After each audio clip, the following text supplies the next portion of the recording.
Hello everyone, and welcome back to X-Ranger. Before we begin, I thought it would be interesting if each of you could leave a comment indicating which part of the world you're joining us from. Also, don't forget to like and subscribe if you're enjoying the episodes. Now let's get comfortable, relax, and start our program.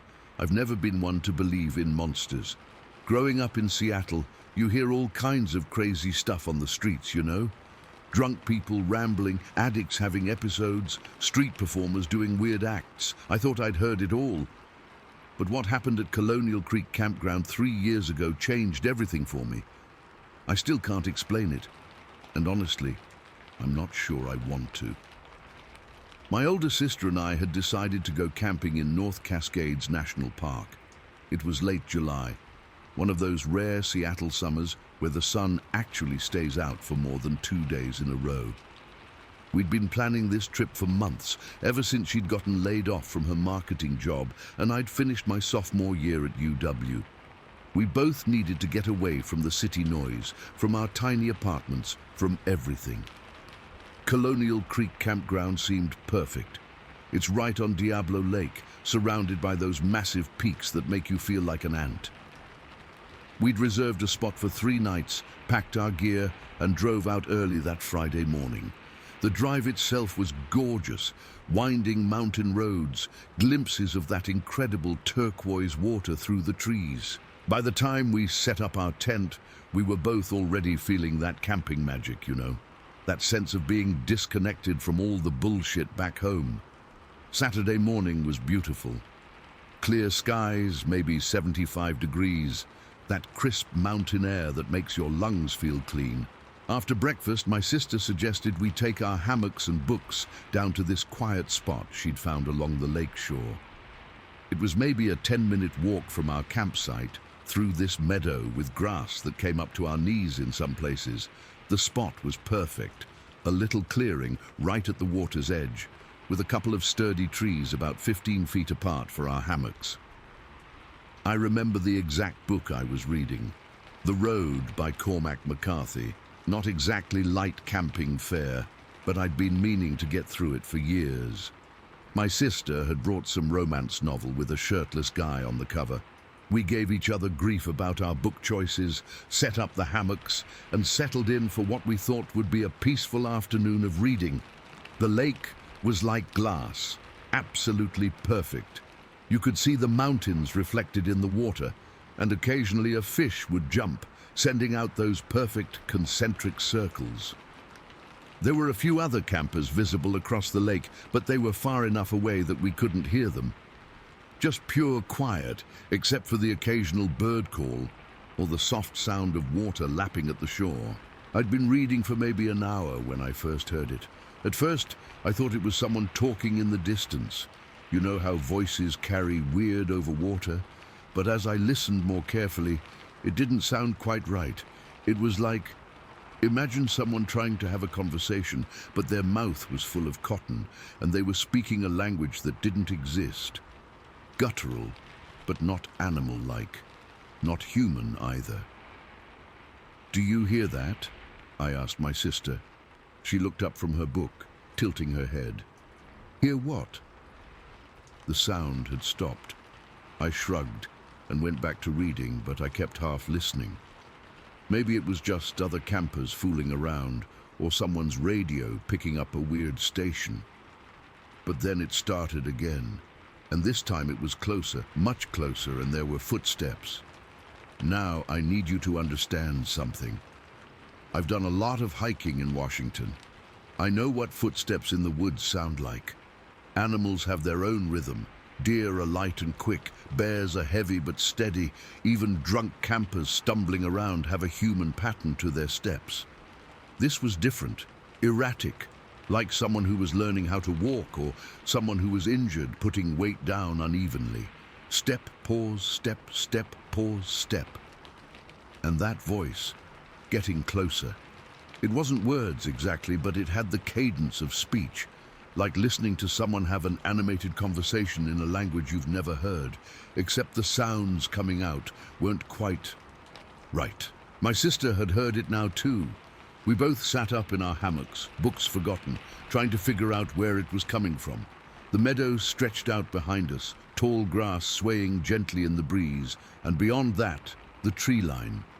The sounds were coming from that direction. Probably just some drunk campers, my sister said, but her voice was tight. She was trying to convince herself as much as me. The footsteps were getting closer, and now we could hear the grass rustling. Whatever was walking through that meadow was big enough to disturb a lot of vegetation. The voice, if you can call it that, was continuous now.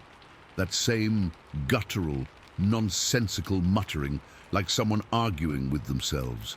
And then we saw it.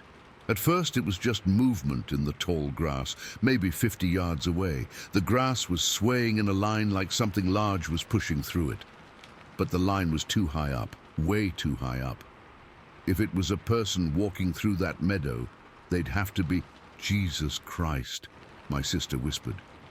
The thing stepped out of the tall grass into a shorter section, and we got our first clear look.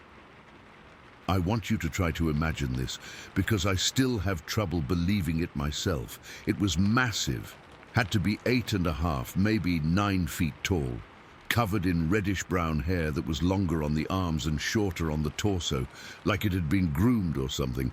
But it was the proportions that really got to me. The arms were too long, hanging down past where its knees should be. The shoulders were incredibly broad, much wider than even the biggest human you've ever seen. But here's the thing that really freaked me out. It wasn't looking at us. It was just walking through that meadow, swaying back and forth as it moved, those massive arms swinging like it was trying to swat away invisible flies. And it was talking. Not to us, not to anything I could see, just muttering away in that weird, guttural non-language. The legs were what convinced me this wasn't human. They were thick, incredibly muscled. But the way they moved was all wrong, like the joints were in slightly different places than they should be. Each step looked awkward, but powerful. When one foot hit the ground, I swear I could feel the vibration through the earth. And the face. God. The face.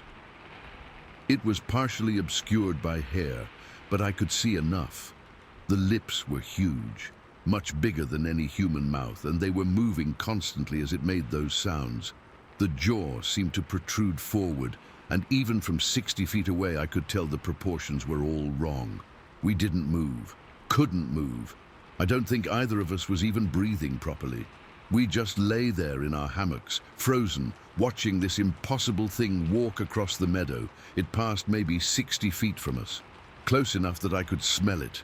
This musky, wild animal scent mixed with something earthier, like wet soil and rotting leaves.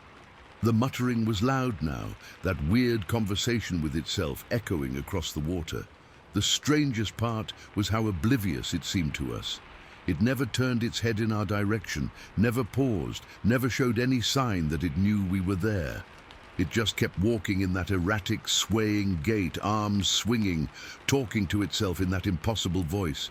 I remember thinking, with crystal clarity, this is not a person. It wasn't a rational thought. It was something deeper, more primitive. Every instinct I had was screaming that this was wrong, that this was dangerous, that I needed to run, but absolutely could not move. The thing continued across the meadow, heading toward the tree line on the far side. As it got further away, the muttering grew fainter, but we could still hear it, carried on the still air. It took maybe 3 or 4 minutes to cross our field of view, but it felt like hours. Finally, it disappeared into the trees. The muttering faded away. The meadow looked completely normal again, just tall grass swaying in the breeze. If it wasn't for my sister sitting there in her hammock, pale as a sheet, I might have thought I'd imagined the whole thing. We didn't speak for a long time, maybe 10 minutes. We just sat there listening, waiting to see if it would come back. My heart was hammering so hard I could hear it in my ears. My hands were shaking. "What the hell was that?" my sister finally whispered. "I don't know. That wasn't a person. No, it wasn't." We packed up our hammocks in record time, barely speaking, constantly looking over our shoulders at the tree line. The walk back to our campsite felt like the longest 10 minutes of my life. Every rustle in the grass made us both freeze. Every bird call made us jump. Back at camp, we tried to rationalize what we'd seen. Maybe it was someone in a costume. Maybe it was some kind of optical illusion. Maybe we'd both had some kind of shared hallucination. But none of those explanations felt right. The thing we'd seen was too real, too detailed, too present. We decided to cut our trip short and head home the next morning. That night, sleeping was impossible. Every sound outside our tent had us both wide awake, listening. The zipper of our tent seemed impossibly loud. I found myself checking the tent stakes every hour, making sure they were secure, even though I knew a thin nylon tent wouldn't stop anything that size if it wanted to get in. Around 3 in the morning, I heard footsteps outside our tent. Heavy, deliberate steps circling our campsite. My sister heard them too. I could feel her go completely rigid in her sleeping bag next to me. But when I finally worked up the courage to unzip the tent flap and look out, there was nothing there. Just our car parked nearby and the other tents in the campground, dark and quiet. We left first thing in the morning, barely saying goodbye to the other campers. The drive home was quiet. We were both lost in our own thoughts, trying to process what we'd experienced. It wasn't until I got home and started doing research that I began to understand what we might have seen. I spent hours online reading about Bigfoot sightings in Washington state. Most of the stories seemed ridiculous, obviously fake, but then I found some accounts that made my blood run cold. Multiple witnesses in the Cascades had reported seeing large bipedal creatures that exhibited exactly the behavior we'd observed. Walking alone, seeming to mutter or vocalize to themselves, swinging their arms in that distinctive way. Some people called it self-grooming behavior or agitation displays. But reading those accounts brought back every detail of what we'd seen. One forum post from a guy who claimed to be a wildlife biologist talked about how Sasquatch sightings often involved the creatures appearing completely oblivious to human observers, as if they were so focused on their own activities that they didn't notice people nearby. He theorized that this might be why so many sightings occurred. These things weren't trying to hide, they just weren't paying attention to us. But it was another post that really got to me. A woman from Concrete, Washington, described seeing a creature that matched our sighting almost exactly. Same location, same behavior, even the same weird vocalization. But her post was from 2 years before our camping trip.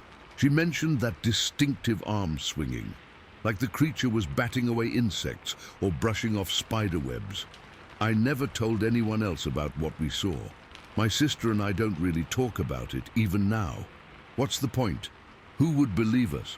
But sometimes, when I'm hiking in the Cascades or even just walking through Discovery Park in Seattle, I find myself listening more carefully to the sounds around me, watching the tree lines, wondering what else might be out there, just going about its business, completely unaware that we're watching. The thing that sticks with me most isn't the creature itself, though. It's that feeling I had when I saw it, that immediate instinctive recognition that this was something fundamentally different from anything I'd ever encountered, something that didn't belong in the world I thought I understood. I still go camping, I still love the outdoors, but now I know there are things out there that we don't have names for, things that exist in the spaces between what we think we know about the world. And sometimes, if you're quiet enough and unlucky enough, you might catch a glimpse of them going about their lives, as oblivious to you as you were to them, right up until that moment when everything you thought you knew about the world shifted just a little bit. 3 years later, and I still can't explain what we saw that day at Colonial Creek. All I know is that it was real, it was there, and it changed something fundamental about how I see the world around me. Sometimes, late at night, I can still hear that muttering voice carried on the wind, and I wonder what it was trying to say. Story 2. I'm 38 now, living in St. Louis, got a decent job at an insurance company, married with 2 kids. But I still can't shake what happened when I was 9 years old back in that little Missouri town I grew up in. Nobody talks about it anymore. Hell, most people forgot I even told them about it.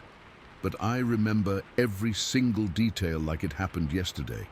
And sometimes I wake up in the middle of the night thinking about those hands-cracking turtle shells like they were potato chips. This was back in 1995, late summer. We'd had this massive thunderstorm roll through the night before, the kind that shakes your whole house and makes you wonder if the roof's gonna hold. I remember lying in bed listening to the rain hammering against my window, watching the lightning turn my bedroom white every few seconds. By morning, the storm had moved on, but it left behind this thick, heavy air that felt like breathing through wet cotton. Our little town didn't have much for a 9-year-old kid to do.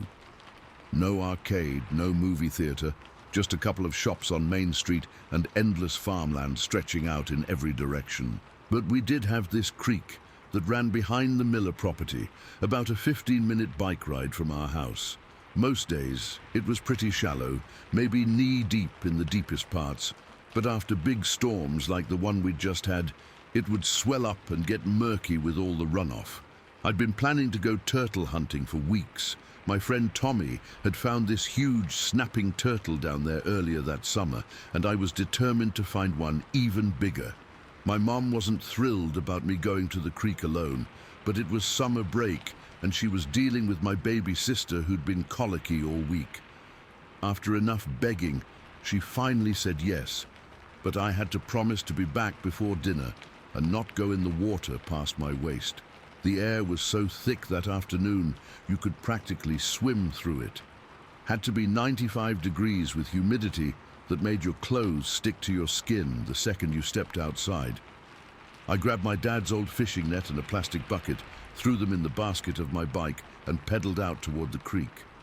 The roads were still damp from the storm, and steam was actually rising off the asphalt in some places. When I got to the creek, I could tell right away it was higher than usual. The water was this muddy brown color, and it was moving faster than I'd ever seen it. Usually you could see clear to the bottom in most spots, but that day you couldn't see more than a few inches down. It should have been my first clue to turn around and go home. Should have been. But I was 9, and 9-year-olds don't have much sense when it comes to danger. All I could think about was finding the biggest turtle anyone had ever seen and bringing it back to show my friends. I left my bike up on the bank and waded into the water with my net and bucket. The creek bent and curved through the trees, and I'd been following it downstream for maybe 20 minutes when I started hearing sounds up ahead. Splashing, but not the regular kind you'd hear from fish jumping or a raccoon drinking. This was heavier, more deliberate, like someone was moving around in the deeper water. I figured it was probably Mr. Henderson from the farm upstream. He'd sometimes come down to the creek to cool off on hot days, and he was a big guy who wouldn't think twice about going swimming in his underwear. The old-timers in our town were like that. Didn't care much about propriety when it came to beating the heat, so I kept wading downstream, being extra quiet because I didn't want to embarrass him or get in trouble for being down there. The sounds were getting louder as I got closer to the next bend in the creek. More splashing and what sounded like eating, like someone crunching on something hard. When I rounded that curve, I expected to see Mr. Henderson's hairy back and maybe his old work pants folded up on the bank. What I saw instead made my brain just stop working for a few seconds. There was something in the water about 40 feet away from me, in a spot where the creek got deeper and wider. At first glance, my mind tried to make it fit into what I was expecting to see. Big guy, no shirt, standing in waist-deep water. But the proportions were all wrong, way too tall. Had to be 7.5, maybe 8 feet. And what I'd thought were dirty work pants were actually legs covered in thick, matted hair. Dark grey mixed with black, all of it soaked and dripping. The thing, and I knew immediately it wasn't human, even though my 9-year-old brain couldn't process what it actually was, had its back to me.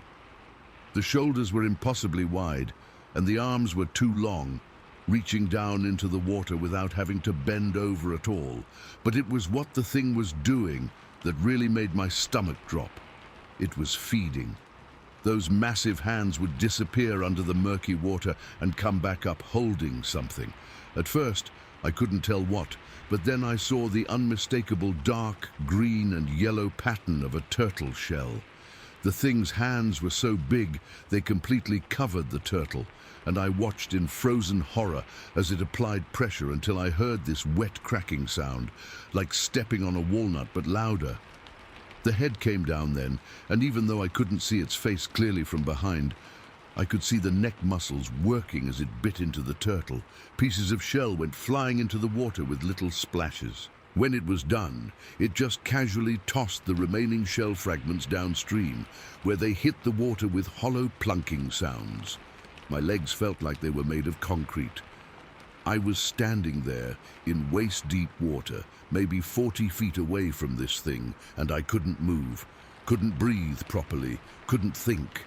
The water around my waist suddenly felt ice cold, even though the air was still sweltering. The creature's muscles moved under its skin in ways that weren't right. When it reached down for another turtle, the shoulder blades shifted and the spine curved in a way that would have been impossible for a human. The joints seemed to bend at angles that made me feel sick to look at. Everything about the way it moved screamed that this wasn't a person, wasn't anything that should exist. It caught another turtle. The same routine. Those giant hands applying pressure until the shell gave way with that horrible cracking sound. More feeding, more pieces of shell floating away in the current. I don't know how long I stood there watching. Could have been 30 seconds, could have been 5 minutes. Time got weird. All I knew was that I was seeing something no human being was supposed to see. Something that existed outside the normal world I thought I knew. The thing never looked in my direction, never showed any sign that it knew I was there. It was completely focused on its feeding, reaching down, grabbing turtles, cracking them open like they were nothing. The casual efficiency of it was almost worse than if it had been violent or aggressive. This was just routine for it. Finally, some survival instinct kicked in, and I started backing away. Not turning around, I was terrified that any sudden movement would get its attention, just slowly stepping backward through the water, trying not to splash. Each step felt like it took forever.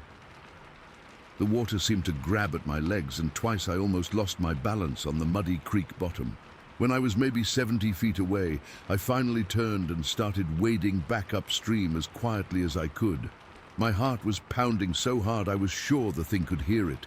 Every step I expected to hear splashing behind me, expected to feel those massive hands grab me around the waist, but the only sounds were my own movement through the water and the continued feeding sounds from around the bend. Crack, splash, crack, splash. I was almost back to where I'd left my bike when I heard the scream. It came from somewhere upstream, in the direction of the main road. A woman's scream, but unlike anything I'd ever heard before. It wasn't a scream of surprise or even pain. It was pure terror, the kind of sound that cuts right through you and makes every primitive instinct you have start screaming danger. The scream only lasted a few seconds, then cut off abruptly. The silence that followed was somehow even worse. I scrambled up the creek bank, grabbed my bike, and pedaled home faster than I'd ever ridden before. Didn't stop until I was in our driveway, chest heaving, legs shaking. When my mom asked why I was back so early, I told her I hadn't found any turtles, and the water was too muddy. I couldn't bring myself to tell her what I'd really seen. Hell, I wasn't even sure I believed it myself. But I couldn't stop thinking about it. That night at dinner, I kept seeing those hands cracking turtle shells, kept hearing that wet crunching sound, kept wondering about that scream. The next morning, I convinced my older brother Jake to come back to the creek with me. Jake was 13 and thought he was tough, so when I told him I'd seen something weird down there, he was all about going to check it out. I didn't tell him exactly what I'd seen, just that there was something strange going on. We rode our bikes down to the creek, and I led him to the spot where I'd seen the thing feeding. The water had gone down some overnight, and you could see the creek bottom better. What we found there made my stomach lurch.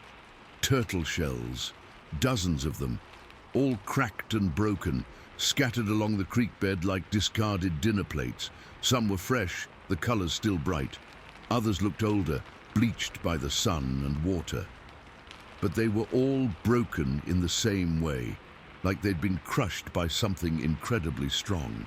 Jake picked up a few of the shells, turning them over in his hands. What the hell happened here? I couldn't answer him. The evidence was right there in front of us, but I still couldn't bring myself to tell him what I'd witnessed. It was too big, too impossible. We spent another hour looking around, but didn't find anything else. No footprints in the mud, no other signs of whatever had been feeding there. Just those broken shells, and the memory of something that shouldn't have existed. When we got home, I tried telling my parents about the shells. They listened, but I could tell they thought Jake and I had just found where some animal had been feeding. Maybe a raccoon or a large bird. They had logical explanations for everything. But I knew what I'd seen. I knew those weren't animal tracks or bird feeding signs. I'd watched something impossibly large and impossibly strong crack turtle shells with its bare hands like they were peanuts. Word got around our little town about the shells. A few adults went down to look, nodding and talking about how nature could be violent, how circle of life worked. But nobody asked the right questions. Nobody wondered what kind of creature could leave that much destruction behind. I stopped going to the creek after that. Every time I rode my bike past the path that led down there, I'd get this sick feeling in my stomach. Sometimes I'd have nightmares about those hands reaching up out of dark water, about standing frozen while something fed just out of my line of sight. It's been almost 30 years since that day, and I still can't explain what I saw. I've read about Bigfoot sightings, watched documentaries, looked at blurry photos and shaky videos. Some of them seem ridiculous, obviously fake. But others match what I remember from that muddy creek in Missouri. The feeding behavior, the casual strength, the way it moved like something that wasn't quite built the same way humans are built. The complete indifference to my presence, like I was so far beneath its notice that I might as well have been invisible. And that scream. I've never figured out what that scream was about, never heard anything in the local news about someone going missing or getting hurt. But sometimes, late at night, I wonder if someone else saw what I saw that day. Wonder if they got closer than they should have. Wonder if that thing noticed them when it didn't notice me. I have kids of my own now, and I've never let them go to creeks or ponds unsupervised. When they ask why, I tell them it's because water can be dangerous, which is true enough. But the real reason is that I know there are things out there that don't belong in any nature documentary or science textbook, things that exist in the spaces between what we think we understand about the world. That afternoon in 1995 changed something fundamental about how I see the world. Made me realize that just because something doesn't make sense, just because it doesn't fit into our neat categories of what's possible and what's not, doesn't mean it's not real. I was 9 years old, standing in muddy water, watching something that shouldn't have existed calmly feed on turtles, like it was the most natural thing in the world. And then I heard a woman scream, and whatever had been happening in that creek stopped mattering, because something even worse was happening somewhere else. I never went back to find out what. Story 3. My name is Mark, and what happened in the summer of 2007 still messes with my head. I'm 41 now, got a house in the suburbs, work in IT, the whole normal American life thing. But there's this one day that summer that I can't shake, no matter how much time passes. It was the day I realized we're not alone out there, and that some things are watching us just as much as we think we're watching them. I was 24 that summer, just finished college, and was back home with my parents for a few months before I figured out what I was going to do with my life. My little brother Jason was 16. all arms and legs and attitude, the way 16-year-olds get. We'd been going out to this lake about 20 minutes from our house pretty much every day that July. It wasn't anything special, just a decent-sized lake with a long wooden pier that stretched out maybe 100 feet into the water. The fishing wasn't great, but it gave us something to do. Dad had gotten us both new rods for my graduation, and Jason was obsessed with trying to catch the biggest bass anyone had ever seen. Me, I was just happy to be outside instead of stuck in the house listening to Mom ask me every day when I was going to start job hunting. That particular day was hot as hell. Had to be pushing 95 degrees with humidity that made your clothes stick to your skin. We'd gotten to the lake around 2 in the afternoon, set up at the very end of the pier with our cooler full of sodas and sandwiches. The water was dead still, like glass, reflecting the trees on the far shore so perfectly it looked like you could reach down and touch the branches. Jason had been complaining for the past hour about not getting any bites. He was getting that restless energy he always got when he was bored, reeling in his line every few minutes to check his bait, casting out to different spots like somehow the fish were going to be more interested if he moved his hook 3 feet to the left. I was just enjoying the quiet, you know? No traffic, no people, just the occasional plop of a fish jumping somewhere out in the middle of the lake. The kind of peace you don't get very often when you're living back home with your parents and your teenage brother. That's when we heard it. The sound came from across the lake, probably 300 yards away. At first, I thought it was a dog howling, or maybe a coyote, but as it went on, I realized it wasn't like any animal sound I'd ever heard before. It was like multiple voices all howling at the same time, but not in harmony. More like they were all trying to howl the same note, but hitting it slightly off, creating this weird, discordant sound that made the hair on my arms stand up. Jason looked up from his rod. What the hell was that? The howling lasted maybe 10 seconds, then cut off abruptly. The silence that followed felt heavier somehow, like the air pressure had changed. Probably just coyotes, I said, but I didn't believe it myself. I'd heard coyotes before, and they didn't sound like that. This was something else entirely. We both turned to look across the lake, toward where the sound had come from. There was a strip of sandy beach over there, maybe 50 feet wide, with thick forest behind it. Usually it was empty, except for the occasional deer coming down to drink. But there was something there now.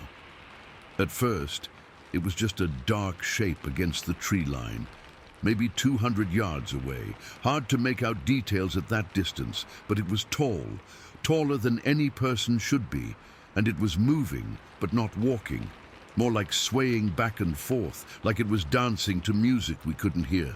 "You see that?" Jason whispered. "Yeah, I see it." Jason. The thing, and I use that word because even from that distance I could tell it wasn't human, kept swaying for maybe 30 seconds. Then, while we watched, 2 more shapes emerged from the forest behind it. One of them walked upright, like a person, but the proportions were all wrong. The arms hung down too far, and the gait was awkward, like someone trying to walk normally but not quite remembering how. The other one moved in a way that made my stomach lurch. It would walk on 2 legs for a few steps, then drop down to all 4s, then back up to 2 legs again, like it was testing out different ways of moving, seeing which one felt right. Jason grabbed my arm. "Mark, what are those things?" I couldn't answer him. My brain was trying to process what I was seeing, but it didn't fit into any category I had. They were too big to be people, but they moved too deliberately to be animals. And the way they moved, it was like they were coordinated somehow, like they were communicating with each other without making any sound we could hear. The first one, the one that had been swaying, suddenly walked straight into the water. Not cautiously, like you'd expect from an animal approaching an unfamiliar water source, but with purpose, like it knew exactly how deep the water was and what it was planning to do. It waded out until the water was up to its chest, then just disappeared, went under like a stone. "Did you see that?" Jason's voice was getting higher, the way it did when he was scared. Shh, just watch. We waited. 30 seconds, 45, a full minute.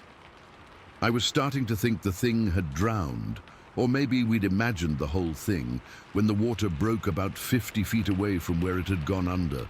The thing's head popped up, smooth as anything, like it had been swimming underwater the whole time.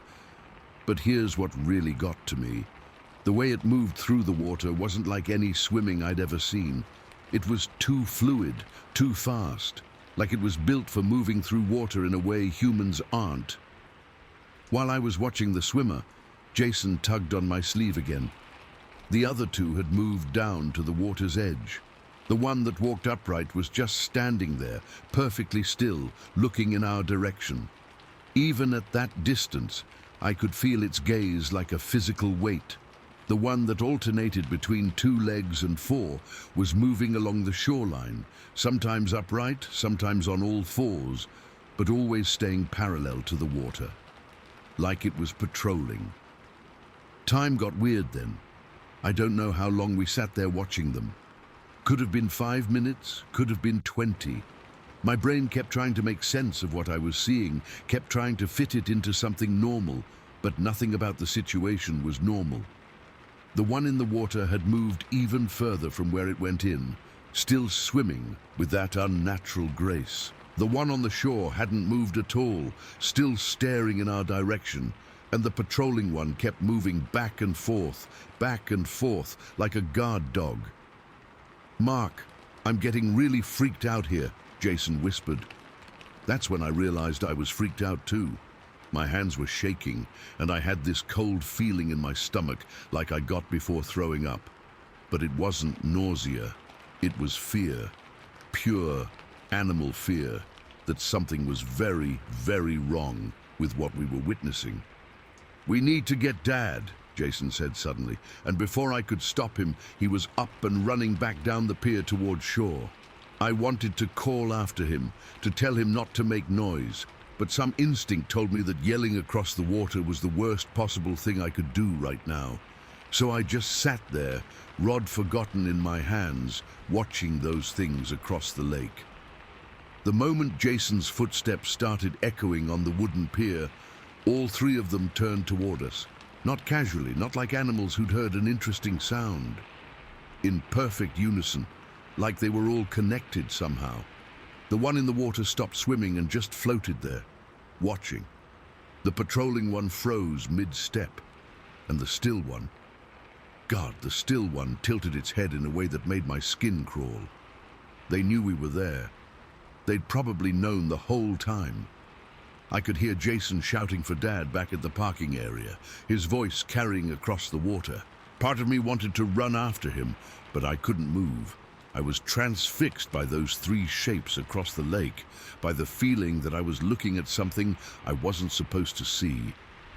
Dad came running down the pier maybe 2 minutes later, Jason right behind him. He had his binoculars in his hand. He was always bringing them on our fishing trips, hoping to spot eagles or hawks. "What's going on?" he demanded, slightly out of breath. I pointed across the lake. "Look over there, by the sandy strip." Dad raised the binoculars and adjusted the focus. "I see..." Jesus, what are those? "You see them too?" "I see something. Looks like..." He kept adjusting the binoculars. "Looks like people in costumes or something. Really tall people." But as he said it, the one that had been patrolling the shoreline did something that made Dad go quiet. It dropped down to all 4s again, but this time instead of walking normally, it flowed, like its body was made of liquid. It moved along the shore for maybe 20 feet, then rose back up to 2 legs in one smooth motion that no human body could make. "That's not people in costumes," Jason said quietly. Dad kept the binoculars trained on them. "The one in the water, it's moving this way." My stomach dropped. I looked out at the lake, and sure enough, the swimmer was heading in our direction. Not directly toward the pier, but angling toward the shoreline, maybe 100 feet to our left. It was moving fast, too fast, creating barely any wake as it cut through the still water. "We should go," I said. Dad was still watching through the binoculars. The other two are moving too. They're... Oh, hell. What? Jason demanded. They're coordinating. The one on shore is moving to where the swimmer is heading, and the other one... Dad lowered the binoculars, and I could see he'd gone pale. The other one is walking toward the trees, but it keeps looking back at us. Like it's... He paused, like he couldn't bring himself to say what he was thinking. Like it's what? I asked. Like it's making sure we see it leave. The whole thing felt choreographed, like we were watching some kind of performance, but the audience was us, and I was starting to get the feeling that wasn't an accident. The swimmer reached the shore and emerged from the water in one smooth motion. Even from that distance, I could see water streaming off it, could see how tall it was compared to the trees behind the beach. It joined the other one, and for a moment, they both stood perfectly still, looking across the lake at us. Then, the third one emerged from the tree line where it had disappeared, and all three of them stood together on that beach, dark shapes against the sand, watching us watch them. "Dad, we really need to leave," Jason said, but Dad raised the binoculars one more time. They're leaving, moving back into the trees. I watched as the three figures turned away from the water and walked toward the forest, but they didn't disappear all at once. First one melted into the shadows between the trees, then another, then the third, like they were showing us exactly how easily they could vanish when they wanted to. "Well," Dad said after they were gone, lowering the binoculars, "that was something." We packed up our gear in silence and headed back to the car.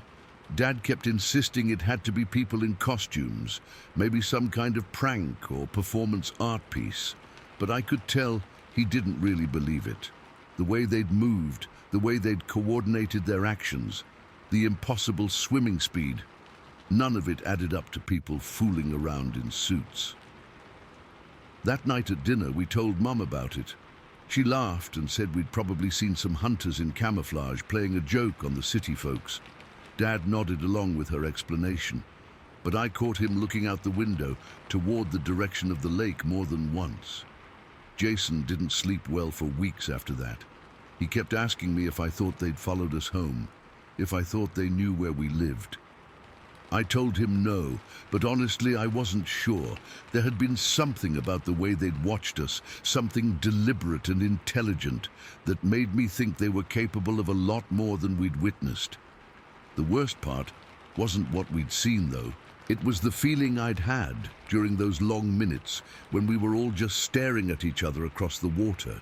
The feeling that this wasn't a chance encounter, that they'd known we were there long before we noticed them, that maybe they'd been watching us for days or weeks, learning our routines, our habits, and the howl. God, that howl. Multiple voices creating that discordant, impossible harmony. I've heard it in my dreams more times than I can count. Sometimes I wake up in the middle of the night thinking I've heard it again, coming from the direction of whatever body of water is closest to wherever I'm living. I never went back to that lake. Jason and I found other places to fish that summer, closer to town, with more people around. But sometimes when I'm near any large body of water, I find myself scanning the opposite shore, looking for dark shapes that move wrong, listening for sounds that don't belong. Because I know now that there are things out there that exist in the spaces between what we think we know about the world. Things that are smart enough to watch us without being seen, coordinated enough to work together, and confident enough to let themselves be observed when they choose to. The scariest part isn't that I saw them that day. It's that they let me see them. They could have stayed hidden, could have avoided that beach until we left. But they didn't. They put on a show, demonstrated their capabilities, made sure we understood exactly what we were dealing with.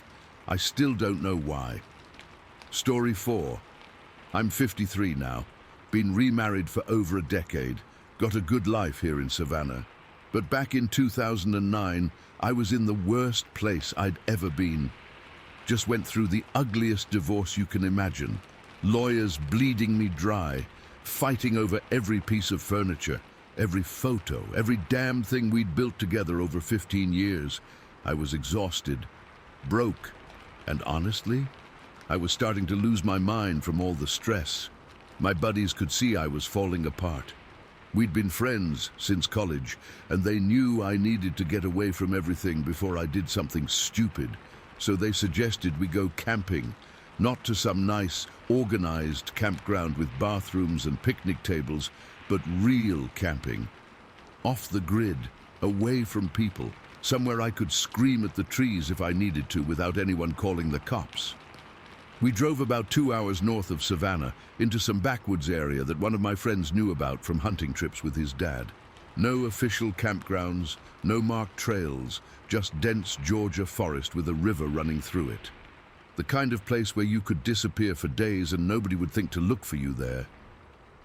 It was late September, still hot during the day, but cool enough at night that you needed a sleeping bag. We found this spot maybe a quarter mile from where we parked, right next to a bend in the river, where the water pooled up deep and slow. Perfect place to set up camp. Level ground, close to water, surrounded by thick trees that would give us privacy. We spent the afternoon setting up our tents and gathering firewood. I hadn't been camping in probably 10 years, not since the early days of my marriage, when we still did stuff like that together. It felt good to be using my hands for something simple, something that didn't involve lawyers or paperwork or trying to figure out how to split up a life. By the time we got our camp set up and a fire going, the sun was starting to set. We cooked some burgers on a little camp grill, drank a few beers, and for the first time in months, I actually felt like I could breathe. The river was making this constant gurgling sound as it flowed past, and the trees were full of those night sounds you forget about when you live in the city. Crickets, owls, the occasional splash of a fish jumping. My friends were trying to keep me distracted, telling stupid jokes, bringing up old stories from college. They were good guys, really looking out for me, but I could tell they were tired from the drive and the setup, and around 10 o'clock we decided to call it a night. Banking the fire, making sure our food was secured, the whole routine. My tent was a basic two-man job I'd borrowed from one of them. Nothing fancy, just orange nylon with a rainfly, the kind you can set up in 15 minutes. I'd positioned it maybe 20 feet from the fire pit, close enough to feel safe, but far enough that the smoke wouldn't bother me. The other guys had set up their tents on the opposite side of the fire, probably 30 feet away. I crawled into my tent around 10:30, bone-tired, but feeling better than I had in weeks. The divorce stuff seemed a million miles away. I could hear the river flowing past, could hear the fire crackling as it died down, could hear my friends talking quietly by their tents before they turned in. I'd brought a paperback book to read, but my eyes were too heavy. I just lay there in my sleeping bag, listening to the sounds of the forest settling in for the night. It was peaceful in a way I'd forgotten was possible. For the first time since the separation started, I wasn't thinking about lawyers or alimony, or who was going to get the house. The fire died down to just glowing coals, and the forest got quieter. My friends had stopped talking, just the river and the distant sound of wind in the trees. I was starting to drift off when I heard something else, breathing. At first, I thought it might be one of my friends snoring, but it was too close, too heavy, like someone with a chest infection trying to catch their breath, but magnified. Deep, labored breathing that seemed to be coming from right outside my tent. I lay there perfectly still, trying to figure out what I was hearing. It didn't sound like any animal I knew. Bears breathe heavy, sure, but this was different, more deliberate, more aware. Like whatever was out there was trying to be quiet, but couldn't quite manage it. The breathing was maybe 3 feet from my head, just on the other side of the thin tent wall. I could actually feel the tent fabric moving slightly with each exhale, like there was a huge set of lungs just inches away from me. My first instinct was to yell for my friends, wake them up, get them to chase off whatever animal was checking out our camp. But something stopped me. Some primitive part of my brain was screaming at me not to make noise, not to let whatever was out there know I was awake. The breathing continued for maybe 2 minutes, steady and deep. I lay there frozen, afraid to move, afraid to breathe too loud myself. My heart was hammering so hard, I was sure whatever was out there could hear it. Then the breathing started moving, slowly around the side of my tent. I could track its progress by the sound, could tell it was circling my tent like it was checking it out from every angle.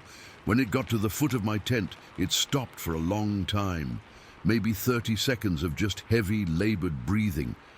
That's when I realized how big this thing had to be. The breathing was coming from way too high up. If it was a bear or a person, the sound would be closer to ground level. But this was coming from maybe 6 feet up, like whatever was out there was standing upright and looking down at my tent. The breathing moved to the other side of my tent, then around to where my head was. It stopped there again, and I swear I could feel something large and warm just on the other side of that thin nylon wall. The tent fabric was actually warming up from whatever was out there. I was paralyzed. Part of me wanted to unzip the tent and confront whatever it was, get my friends up, make some noise to scare it off.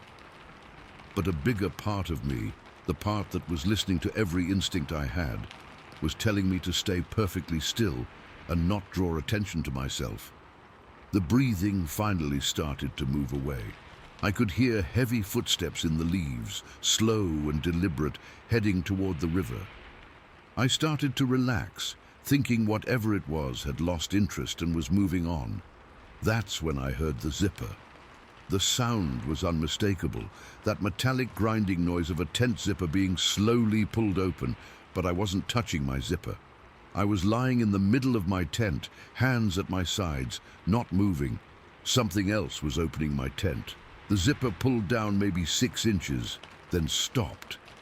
Through the gap, I could see darkness, but not the normal darkness of a forest at night. This was something solid blocking out the stars and the faint glow from our dying fire. I held my breath, hoping whatever was out there would lose interest and go away. But the zipper started moving again, pulling down another few inches, then a few more.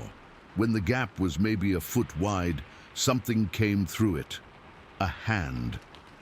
But calling it a hand doesn't really do it justice. It was massive, easily twice the size of a human hand, with thick fingers that looked clumsy and awkward. The skin was dark, almost black, and covered with coarse hair. The fingernails were thick and yellowed, more like claws than nails. The hand moved slowly, deliberately, feeling around inside my tent like it was looking for something. I pressed myself against the back wall of the tent, trying to make myself as small as possible. But there wasn't anywhere to go. The fingers found my leg. They wrapped around my calf like a vice, thick and incredibly strong. The grip was cold, much colder than you'd expect from something alive, and it tightened until I could feel my circulation getting cut off. That's when panic took over. I had a pocket knife in the side pocket of my sleeping bag, just a little 3-inch blade, nothing special, but I grabbed it and started stabbing at that hand. The first couple of strikes didn't seem to have any effect. The grip didn't loosen, didn't even flinch. I kept stabbing, putting everything I had into it, aiming for the fingers, the wrist, anywhere I could reach. Still nothing. That hand held onto my leg like it was made of steel. Then I managed to get the blade between 2 of the fingers and really put some force behind it. The scream that followed is something I'll never forget as long as I live. It wasn't human, but it wasn't animal either. It was high-pitched and piercing, like feedback from a microphone, but with this weird harmonic quality that made it sound almost like voices, multiple voices screaming at once. The sound was so loud inside the tent, it felt like my eardrums were going to burst. The hand released my leg immediately and yanked back through the tent opening. I heard heavy footsteps crashing through the underbrush, moving fast, getting farther away. Then silence. My friends were up immediately, yelling across the camp, asking what the hell was going on. I unzipped my tent the rest of the way and stumbled out, shaking so hard I could barely stand. We built up the fire and spent the rest of the night sitting around it, barely talking. I told them what happened, showed them the marks on my leg where those fingers had gripped me. Deep purple bruises that looked like I'd been grabbed by a mechanical clamp. We looked around the campsite for any sign of what had been there. No footprints in the soft ground by the river. No blood on my knife, even though I was sure I'd cut whatever it was. No hair caught on the tent fabric, nothing. But my tent zipper was definitely open from the outside, and the bruises on my leg were real enough. We could all see them in the firelight. 5 distinct finger marks wrapped around my calf, already turning dark purple. We packed up and left first thing in the morning. Didn't even wait for the sun to come up properly, just threw everything in the cars and got out of there as soon as we could see to drive. The drive back to Savannah was quiet. None of us really wanted to talk about what had happened. What could we say? That something had come into our camp, opened my tent, and grabbed me with a hand the size of a dinner plate. Who would believe that? But I know what I felt. I know what grabbed me that night wasn't human, wasn't any animal I've ever heard of. The size of that hand, the strength of the grip, the way it moved so deliberately. There's no rational explanation for any of it. The bruises took 2 weeks to fade completely. Perfect finger marks, like someone had wrapped a blood pressure cuff around my leg and inflated it until it cut off circulation. I took pictures of them, thinking maybe I'd need proof someday, but looking at those photos just brings back the memory of lying in that tent, feeling those cold fingers tighten around my leg. I never went camping again after that. Never wanted to put myself in a situation where I was that vulnerable, that isolated. My friends and I don't really talk about that night, even now. It's like we all agreed to just pretend it didn't happen. But it did happen. I've got the scars to prove it. Not physical scars, but something deeper. That moment when the zipper opened and that impossible hand reached into my tent changed something fundamental about how I see the world. Made me realize there are things out there in the dark spaces, things that exist just outside the edges of what we think we know. The worst part wasn't the grabbing, wasn't even that inhuman scream. It was the deliberate way that thing opened my tent, like it knew exactly what it was doing, like it had done it before. That wasn't some random animal encounter. That was something intelligent deciding to investigate our camp, to see what was inside that orange tent. Sometimes I wonder what would have happened if I hadn't had that knife, if I hadn't been able to make it let go. Would it have dragged me out into the forest? Would my friends have found anything left of me in the morning? I try not to think about it too much, but sometimes late at night when I'm lying in bed next to my wife, I remember the feeling of those cold fingers wrapping around my leg, the weight of that grip, the casual strength of it, and I realize how lucky I was that it decided to let go. Story 5. I'm 36 now, been working as a software engineer for over a decade, but I still think about what I saw in the mountains of Georgia back in 2011. I'd just graduated from Georgia Tech with my computer science degree, and honestly, I was feeling pretty good about life. Had a job lined up in Atlanta, starting in August. A girlfriend I was crazy about, and the whole world seemed to be opening up in front of me. My girlfriend at the time, we'd been together for about 2 years, had invited me to spend a long weekend with her family up in Blue Ridge. They had this little cabin they'd been going to since she was a kid, nothing fancy, but it was right in the heart of those North Georgia mountains. Beautiful area, all rolling hills covered in thick forest, the kind of place where you can actually see stars at night. Her family was great. Her mom treated me like I was already part of the family, always making sure I had enough to eat, asking about my plans after graduation. Her dad was one of those guys who could fix anything with duct tape and a pocket knife. They'd been together for like 30 years, still held hands when they walked, the whole thing. Made me think about what I wanted my life to look like down the road. We'd been up there since Friday, and it was Sunday afternoon when her mom decided we needed to make a run into town for groceries. The cabin was maybe 15 minutes from Blue Ridge proper, down this winding two-lane road that cut through some of the thickest forest I'd ever seen. Trees so dense on both sides that even in the middle of the day, it felt like driving through a tunnel. I offered to drive, but her mum insisted on taking her car. She knew these roads like the back of her hand, had been driving them for decades. Plus, she said I was a guest, and guests didn't have to chauffeur people around. So I rode shotgun while she drove, and we headed down the mountain toward the Ingalls grocery store. It was one of those perfect summer days in the mountains, maybe 85 degrees, but with that dry heat that doesn't stick to you like it does down in Atlanta. Windows down, mountain air flowing through the car, that clean smell of pine trees and wildflowers. We were talking about my job prospects, what neighborhoods in Atlanta I was looking at, normal stuff. The grocery run itself was nothing special. Picked up steaks for dinner, some vegetables, a few things for breakfast the next morning before we headed back to the city.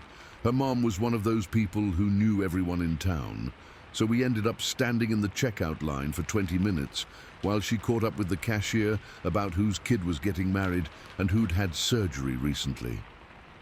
It was around 4:30 when we loaded the groceries into the car and started back toward the cabin. The sun was still high, but it was angled enough that it was filtering through the trees in those long golden shafts that make everything look like a postcard.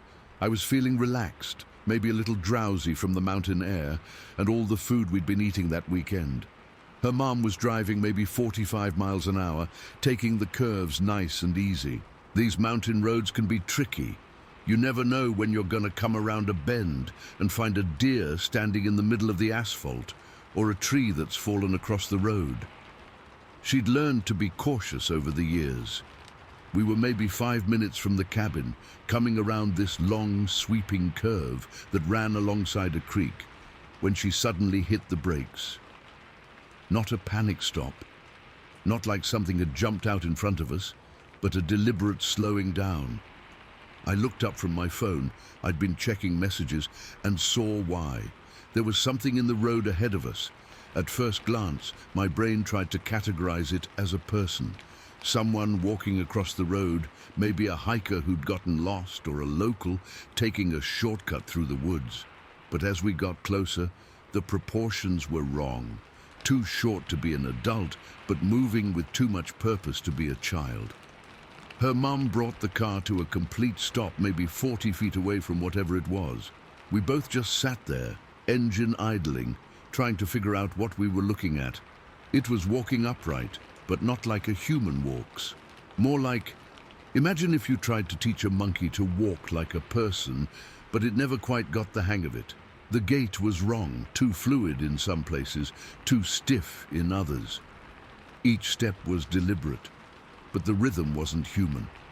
The thing had to be maybe 5'10", 5'11" at most, covered head to toe in dark fur that looked almost black in the filtered sunlight.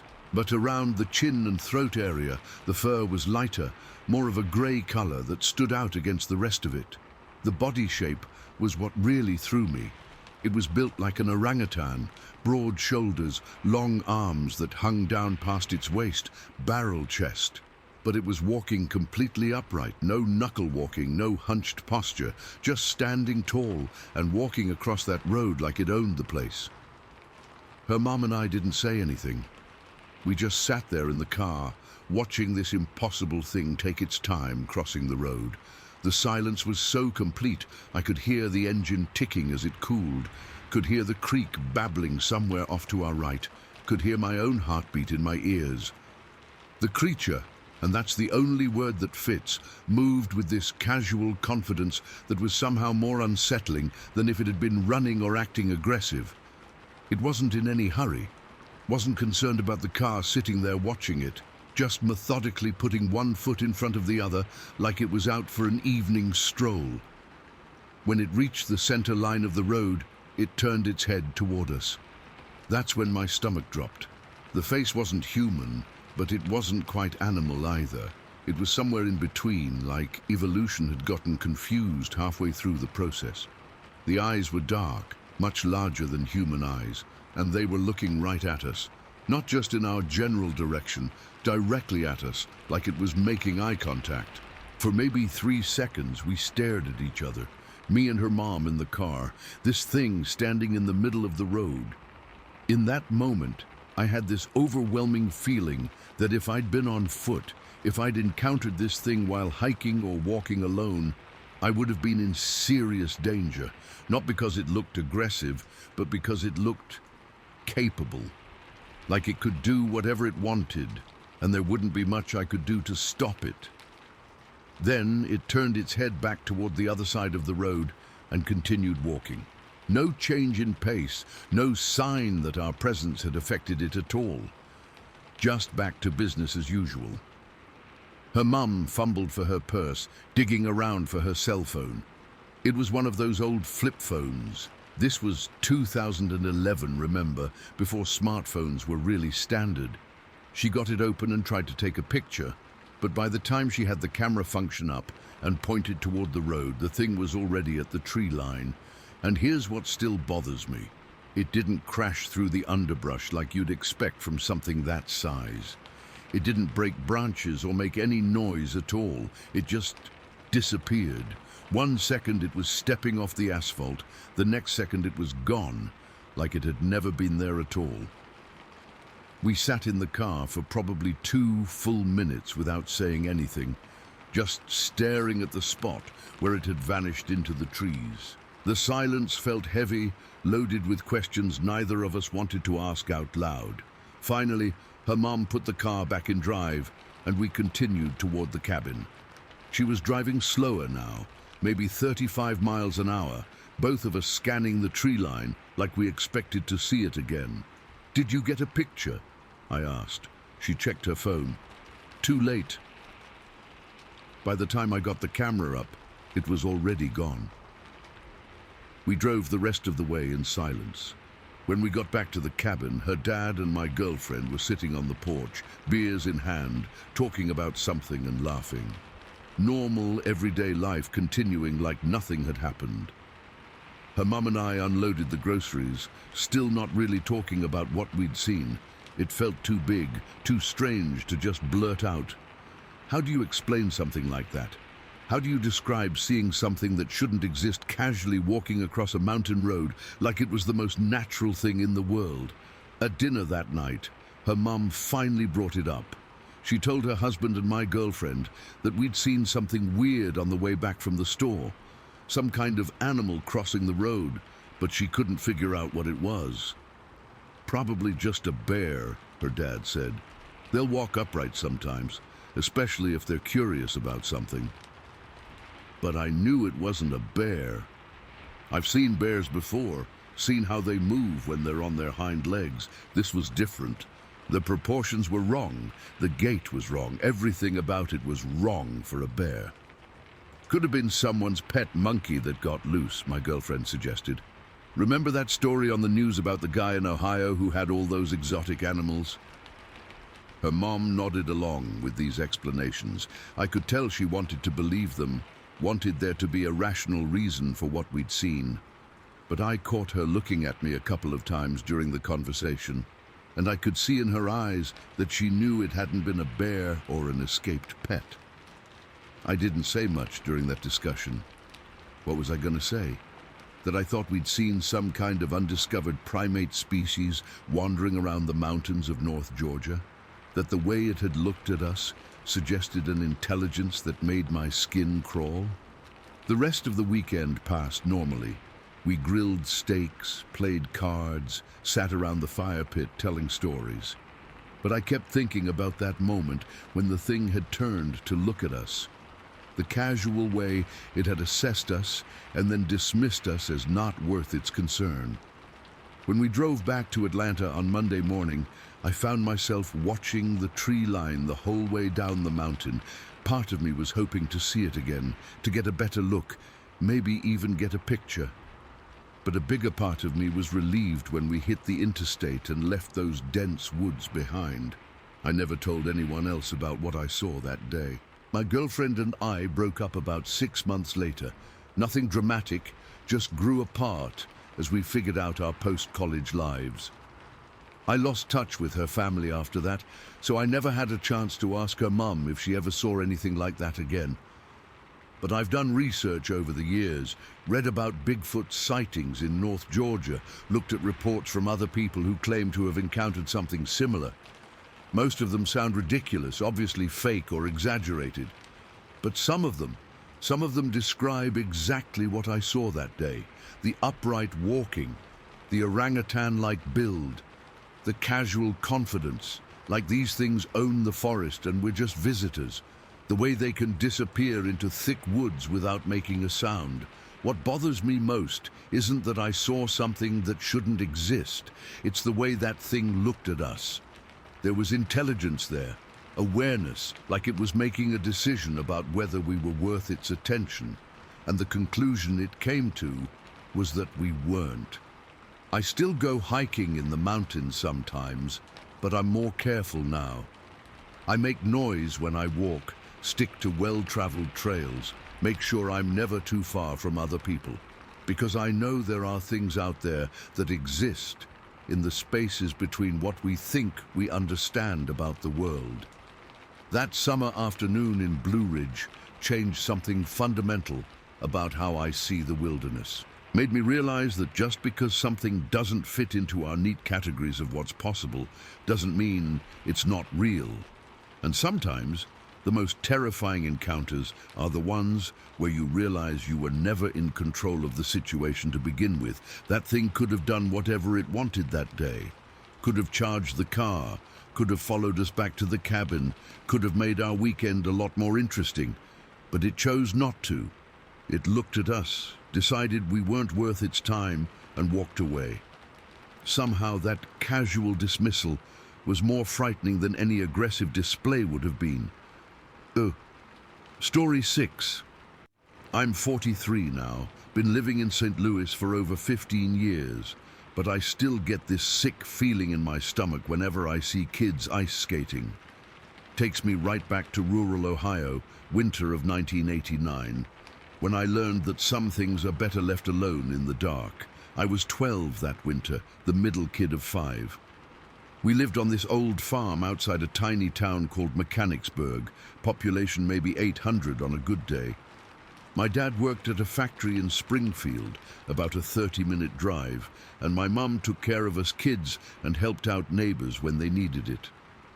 It was the kind of place where everyone knew everyone, where you could leave your doors unlocked and your car running while you ran into the grocery store. Our property had this shallow lake on the back edge, maybe a quarter-mile from the house.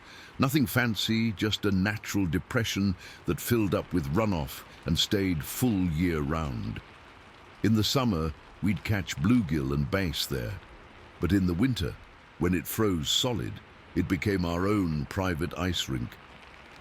December of '89 was brutal cold. I'm talking about temperatures that didn't get above 20 degrees for weeks at a time, the kind of cold that makes your nose hairs freeze when you breathe in. But for us kids, that meant the lake was frozen thick enough to skate on, and that was all that mattered. We'd been skating pretty much every night for 2 weeks straight. Me, my 2 older brothers, and my 2 younger sisters. Mum would let us go out after dinner if we promised to stick together and be back by 9 o'clock. Dad had strung up some old Christmas lights on poles around the lake a few years back, so we had just enough light to see where we were going. That particular night, I remember it was a Friday, December 15th. The moon was almost full, bright enough that we barely needed the Christmas lights. The air was so cold it hurt to breathe, but it was also perfectly still. No wind at all, which was rare for Ohio in December. Usually you'd have that cutting wind that went right through your coat, but not that night. My oldest brother mentioned the smell when we first got out to the lake. Said it smelled like old barns and manure, but worse somehow. Stale and rotten. I didn't pay much attention to it at first. We lived on a farm. Everything smelled like barns and manure to some degree. But as the night went on, the smell seemed to get stronger, more noticeable. We'd been skating for maybe an hour when my left skate started giving me trouble. The lace had worked loose and the boot was sliding around on my foot. I sat down on this old tree stump we used as a bench and started trying to retie it, but my fingers were so cold I could barely work the laces. That's when my older brother started pointing toward the hill that overlooked our lake. Our property backed up to this ridge that rose maybe 200 feet above the lake level. During the day, you could see farmland rolling away for miles on the other side. But at night, especially in winter when all the trees were bare, the ridge looked like a black wall against the sky. Except that night, there were things moving on the ridgeline. At first, I thought it might be deer. We saw them all the time, especially in winter when they'd come down to drink from the creek that fed our lake. But these shapes were wrong for deer. Too big, too upright. Two figures walking slowly along the crest of the ridge. Even from that distance, had to be 300 yards at least. I could tell they were massive, taller than any person I'd ever seen, broader across the shoulders than seemed possible. They moved deliberately, like they were in no hurry, just walking parallel to the lake. The moonlight behind them made them look like cutouts against the pale sky. No details, no features, just these dark masses moving slowly from left to right across our field of vision. My brothers had stopped skating and were standing perfectly still, watching. My sisters skated over to see what we were looking at, then they stopped too. All 5 of us just standing there on the ice, staring up at those impossible shapes. "What are those?" my youngest sister whispered. None of us answered. We didn't know. The figures kept walking for maybe 2 minutes, and I was starting to think maybe they were just going to pass by and disappear into the woods on the far end of the ridge. Maybe we'd never figure out what they were, but they'd be gone and we could go back to skating. Then one of them did something that made my blood turn to ice water. It jumped. Not jumped like a person jumps, but launched itself through the air like it had springs in its legs. There was this tall pine tree, maybe 30 feet up the slope from the ridge, and this thing just leapfrogged right into it. Had to be a 20-foot horizontal jump, easy. The whole tree shook like it had been hit by lightning. Snow cascaded down in thick sheets, creating this localized blizzard that lasted maybe 10 seconds. The sound carried across the still air. Branches cracking, pine needles rustling, the soft whomp of snow hitting the ground. Then silence. Complete, absolute silence. Even the normal night sounds, owls hooting, branches creaking in the cold, had stopped. It was like someone had turned off all the sound in the world, except for our own breathing and heartbeats. The thing was still in the tree. I could see the dark mass of it among the branches, perfectly motionless now, and the other figure had stopped walking and was standing at the edge of the ridge, looking down toward us. That's when I realized they could see us. The Christmas lights strung around our little skating area, the bright moonlight reflecting off the white ice, our colorful winter coats. We were lit up like a stage show, and they were up there in the darkness, watching. My older brother grabbed my arm. "We need to go." But none of us moved. We just stood there, frozen, staring up at those shapes on the ridge. I think we were all afraid that any sudden movement might trigger something, might make them decide to come down and investigate us more closely. The one in the tree stayed perfectly still for what felt like forever, but was probably only 30 seconds. Then it moved again, this time dropping from branch to branch like some kind of giant monkey, working its way down the tree with an agility that no human being could ever have. When it reached the bottom branches, maybe 15 feet off the ground, it just let go and dropped. Landed on its feet with a sound like a sack of grain hitting concrete. The impact was so solid, I swear I felt the vibration through the frozen ground. Both figures were standing at the edge of the ridge now, looking down at us. I couldn't make out any details. No eyes reflecting the moonlight, No facial features, just these dark, imposing shapes. But I could feel their attention like a physical weight pressing down on us. "Leave the skates," my oldest brother said quietly. "Just back away slowly." I looked down at my feet. I'd never finished tying my loose skate, and now the boot was barely hanging onto my foot. But the idea of bending down, of taking my eyes off those figures for even a second, terrified me more than the thought of losing a skate. We started backing away from the lake, moving as slowly and quietly as we could. Nobody wanted to turn their back on whatever was watching us from the ridge, so we just shuffled backward through the snow, trying not to make any sudden movements. When we were maybe 50 feet from the lake edge, my loose skate finally came off completely. It was still tied to my other foot by the laces, but the boot itself was just lying there on the ice, abandoned. My brother started to go back for it, but I grabbed his coat. "Leave it," I whispered. We kept backing away until we reached the edge of our yard, where the security light from the house cast everything in harsh white shadows. Only then did we turn around and run for the house, slipping and sliding on the snow and ice, all of us trying to get through the back door at the same time. Mom was in the kitchen, cleaning up after dinner. She took one look at us.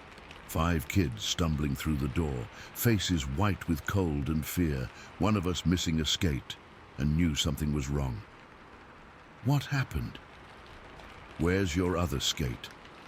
We all started talking at once, trying to explain what we'd seen. 2 huge figures on the ridge, one of them jumping into a tree with impossible agility. The way they'd stood there watching us, deciding whether or not to come down. Mum listened to the whole story, then looked at Dad, who'd come in from the living room to see what the commotion was about. "Probably just deer," he said. "Trick of the moonlight, shadows playing tricks on your eyes." But I could see Mum wasn't convinced. She went to the kitchen window and looked out toward the lake, then pulled the curtains closed. "You kids stay inside the rest of the night," she said. The next morning, Dad went out to retrieve my skate. He found it exactly where I'd left it, frozen solid to the ice. When he brought it back to the house, he didn't say much about what else he might have seen out there. But I noticed he started leaving the porch light on at night after that. And he moved his hunting rifle from the gun cabinet in the basement to the closet in their bedroom. We never skated on that lake again after that night. Every time someone suggested it, Mom would find some reason why we couldn't go. Too cold, ice might not be thick enough, too much homework to do. By the time spring came and the ice melted, we'd all sort of forgotten about skating and moved on to other things. But I never forgot those shapes on the ridge, the way they moved with such deliberate purpose, the impossible jump into that pine tree, the feeling that they were making a conscious decision about whether or not to come down and investigate us more closely. What scared me most wasn't that they were there, it was that they chose not to come down, like we weren't worth their trouble, or maybe like they were saving us for later. I did some research over the years, especially after I moved to St. Louis and had access to better libraries and eventually the internet. Read about Bigfoot sightings in Ohio, looked at reports from other people who claimed to have seen similar things. Most of the stories sounded ridiculous, but a few of them mentioned the same details I remembered. The way these creatures could move through trees with unnatural agility, the sense of being watched and evaluated. One report I found from a family in southeastern Ohio in 1987 described almost the exact same scenario. Kids playing outside at night, large figures on a nearby ridge. One of them demonstrating impossible jumping ability. The family had packed up and moved to Columbus within 6 months. I never told my own kids about what I saw that night. When they were growing up, we'd go ice skating at public rinks, indoor places with bright lights and lots of people around. I never let them skate on ponds or lakes, always made excuses about ice safety and unpredictable conditions, because I know there are things out there in the dark spaces between what we think we understand about the world. Things that watch us from ridgelines and treetops, things that can move through the night, with a silence and agility that defies everything we know about the natural world.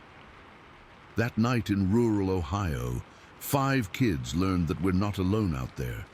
And sometimes the most terrifying realization isn't that these things exist, but that they're smart enough to choose when and how they interact with us.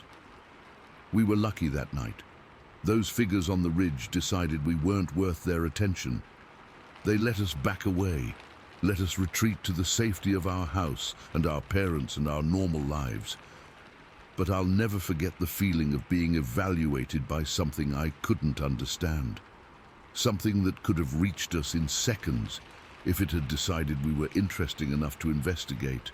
Sometimes I wonder what would have happened if one of us had made a sudden movement, or if we'd tried to run instead of backing away slowly.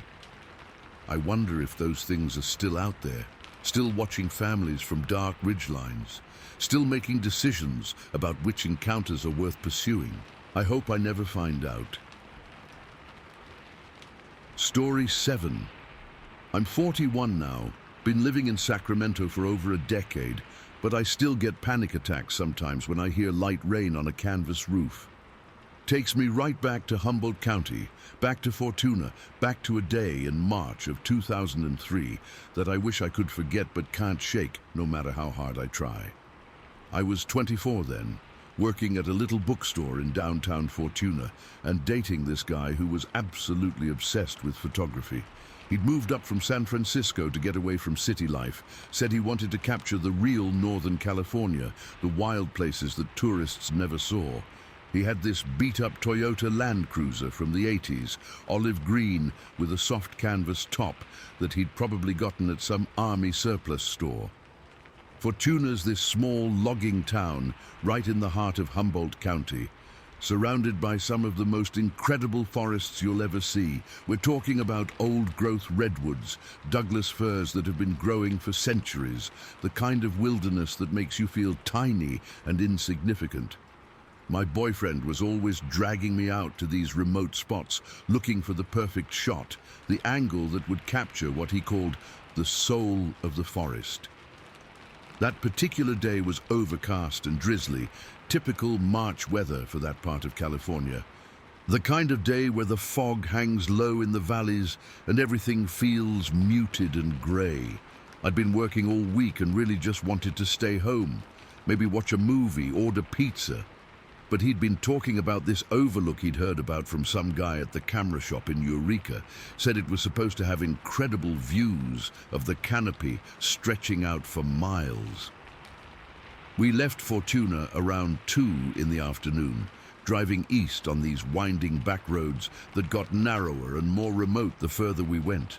The Land Cruiser was loud and drafty, not exactly built for comfort, but it could handle the rough forest service roads that regular cars couldn't manage. The canvas top flapped a little in the wind, and I could feel dampness seeping in through the gaps around the windows. After about 45 minutes of driving, we turned onto this unmarked dirt road that looked like it was barely maintained.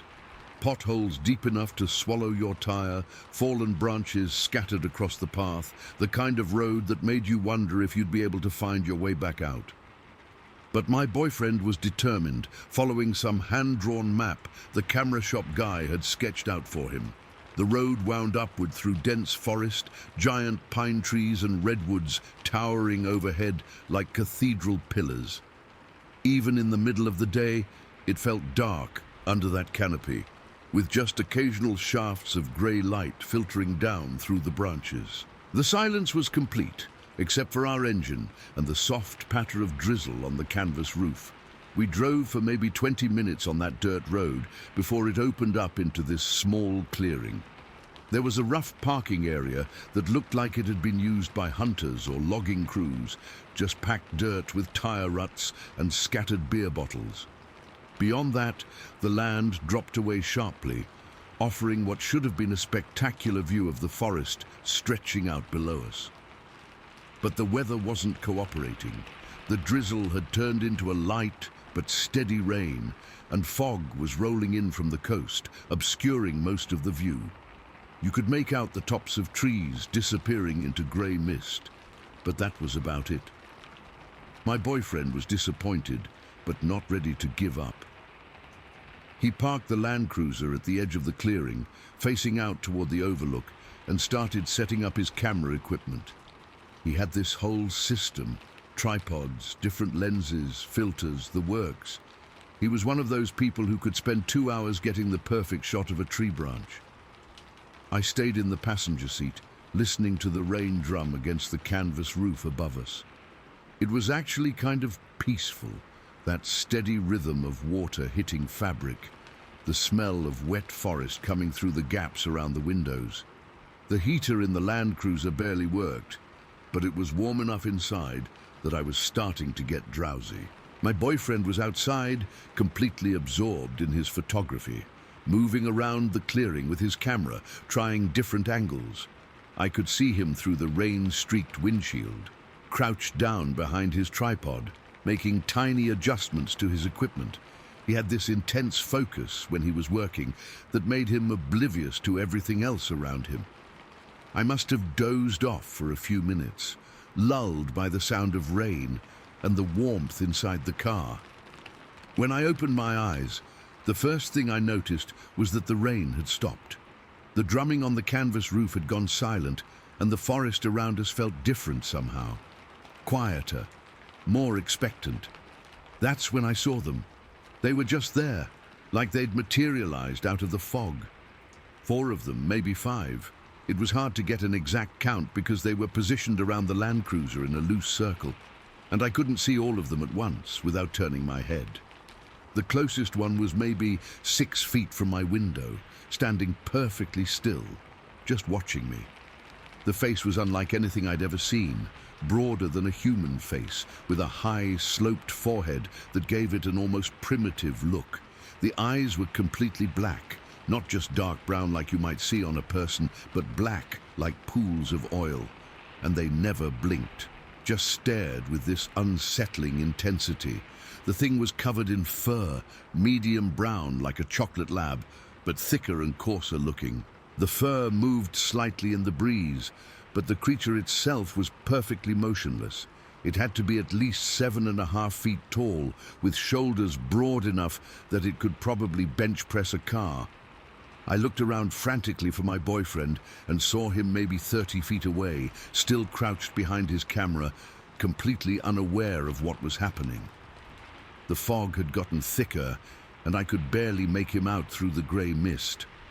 More of the creatures were becoming visible as my eyes adjusted. One was standing near the back of the Land Cruiser, another off to my left, near the tree line. They were all perfectly silent, all watching us with that same unblinking stare. The one closest to my window took a step closer, then another. Its movement was fluid but unnatural, like it wasn't quite used to walking upright but was doing it anyway. When it reached the vehicle, it placed both hands on the hood and leaned forward, bringing its face right up to the windshield. We were maybe 18 inches apart, separated only by a thin sheet of glass and some canvas. I could see every detail of its face. The coarse texture of the fur, the way the nostrils flared slightly as it breathed, those bottomless black eyes that seemed to be looking right through me. The smell hit me then. Musky, wild, like a wet dog mixed with something earthier and more primal. It seeped into the car through every gap and seam, overwhelming and impossible to ignore. My heart was hammering so hard, I was sure the thing could hear it.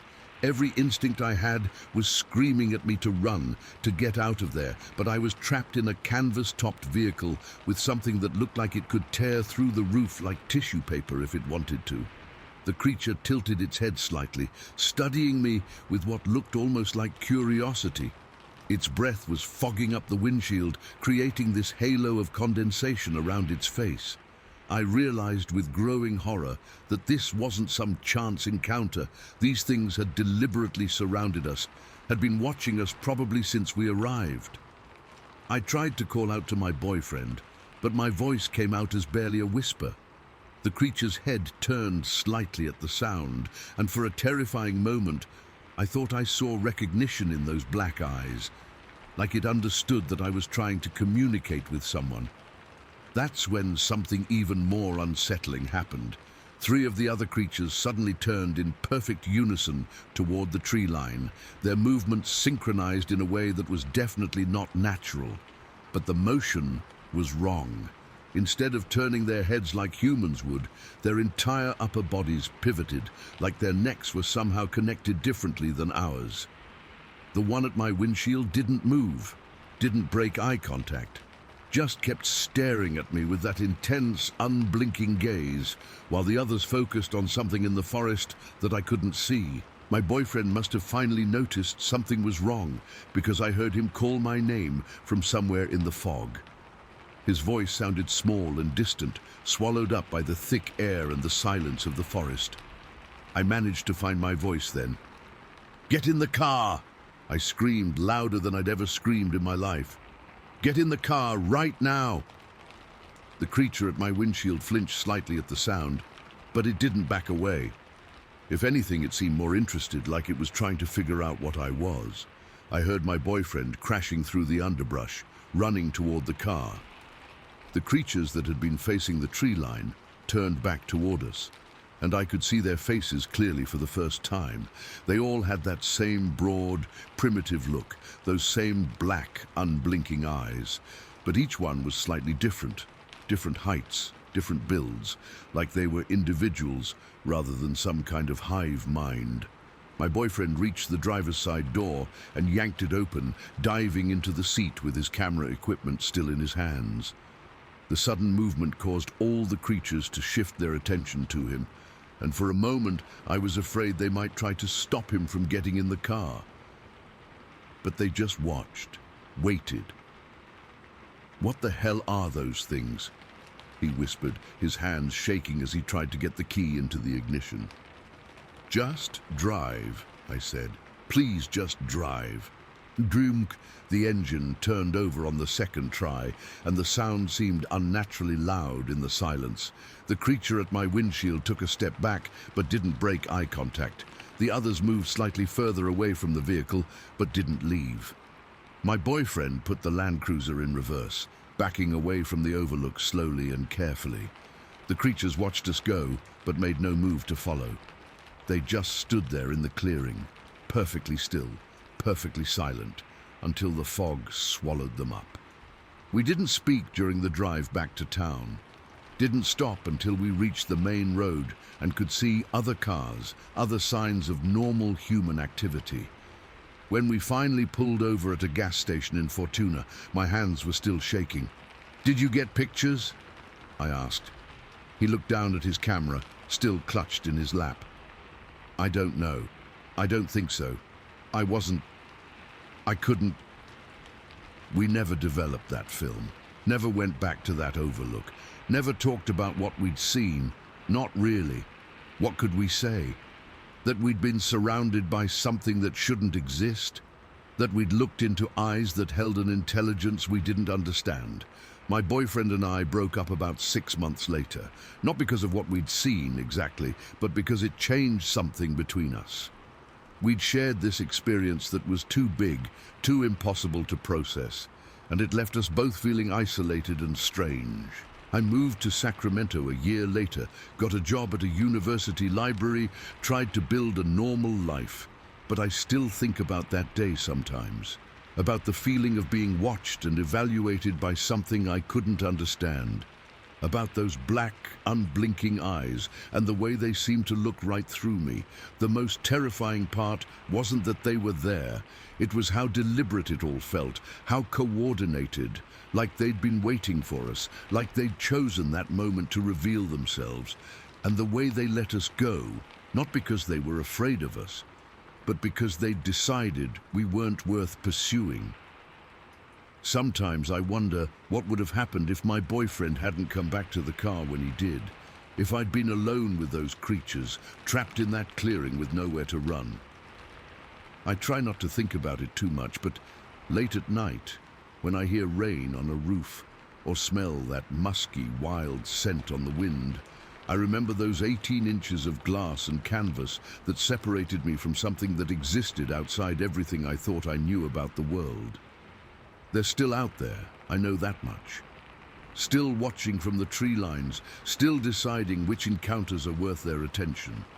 And sometimes, if you're unlucky enough to be in the wrong place at the wrong time, you might find yourself staring into those bottomless black eyes and realizing that you're the one being studied.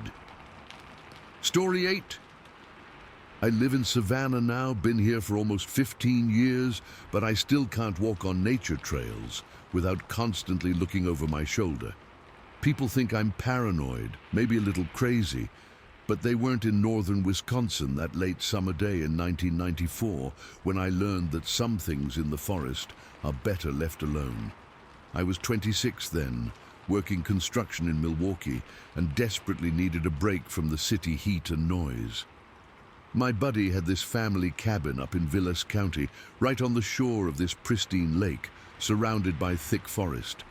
He'd been inviting me up there for years, and I finally took him up on it over Labor Day weekend. The cabin was nothing fancy, just a 2-bedroom log structure built in the 50s with knotty pine walls and furniture that looked like it came from a hunting lodge. But it sat maybe 30 feet from the water's edge, with this incredible view of the lake stretching out toward forested hills on the opposite shore. The kind of place where you could sit on the porch with a beer and watch eagles fish, while the rest of the world just faded away.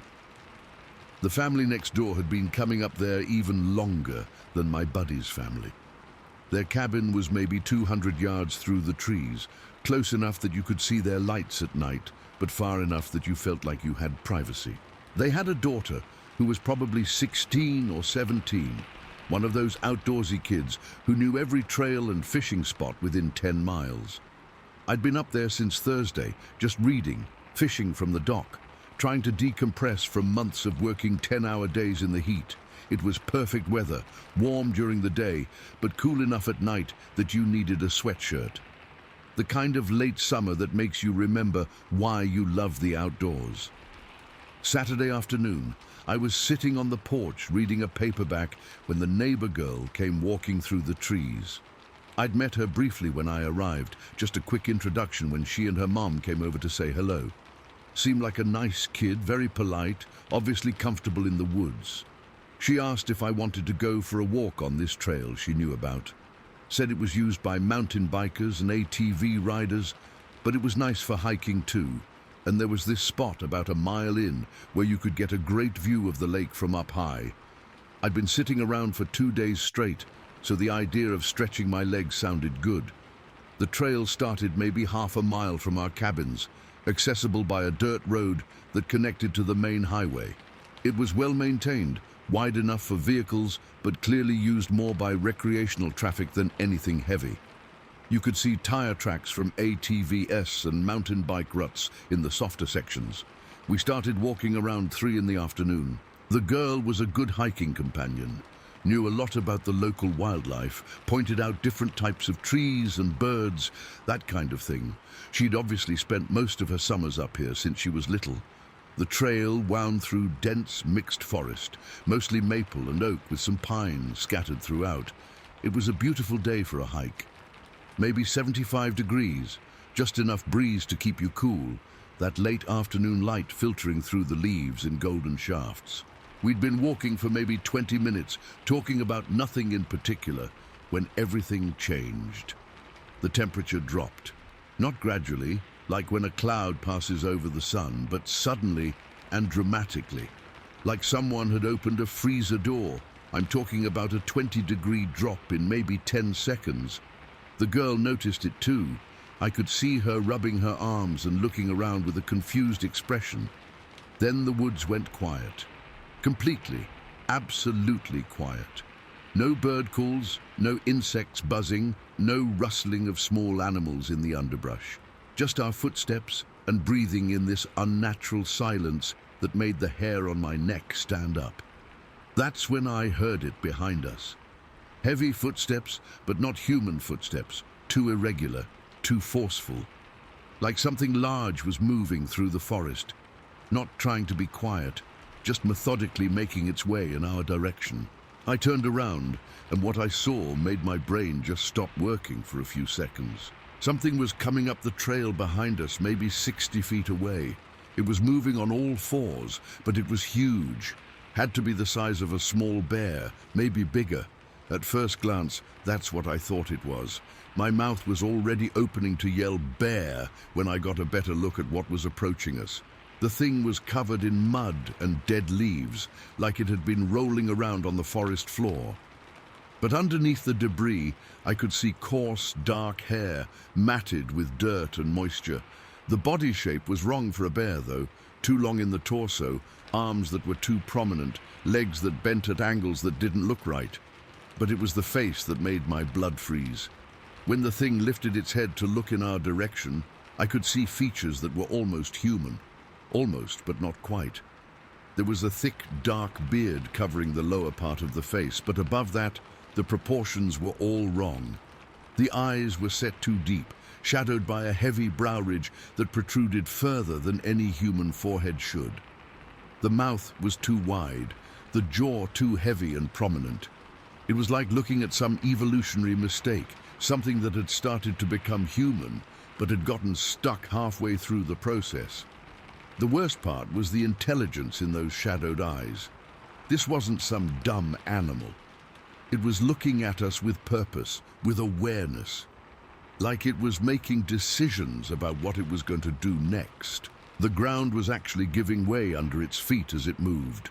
With each step, I could see the packed dirt of the trail compress and crack under what must have been an incredible amount of weight. This thing had to weigh as much as a car, but it was moving with an agility that defied physics. Every instinct I had was screaming at me to run, not walk quickly, not back away slowly, but run as fast as I could in the opposite direction. The girl must have had the same instinct, because when I glanced over at her, she was already starting to back away from the approaching creature. "We need to go," I whispered. "Right now." I don't remember making a conscious decision to run. One second I was standing there frozen with terror. The next, I was sprinting down the trail away from that thing, crashing through low branches and leaping over rocks and roots like my life depended on it. The trail curved and twisted through the forest, and I ran harder than I'd ever run in my life. My lungs were burning. My legs were already starting to cramp, but I couldn't slow down. Every few steps, I'd glance back over my shoulder, expecting to see that creature bearing down on us, but the trail behind me was empty. I ran for what felt like forever, but was probably only a couple of minutes. When I finally couldn't run anymore and had to stop to catch my breath, that's when I realized something that made my stomach drop. The girl wasn't with me. I looked back down the trail, looked ahead, looked off into the trees on both sides. Nothing, no sign of her anywhere. The silence in the forest was so complete, it was physically painful, like someone had put the entire world on mute. I wanted to call out her name, wanted to yell for her to let me know where she was. But something deep in my gut told me that making noise was the worst possible thing I could do. Whatever that thing was, it was still out there somewhere, and drawing attention to myself seemed like a great way to end up missing too. So I just stood there on that empty trail, trying to control my breathing, listening for any sound that might tell me where she'd gone or what had happened to her. But there was nothing, just that horrible, oppressive silence that made every small sound I made seem amplified.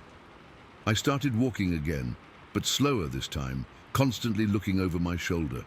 The trail continued to wind through the forest, occasionally opening up into small clearings before diving back into thick trees. Every shadow looked threatening, every rustling leaf made me jump. That's when I heard the mountain bike approaching.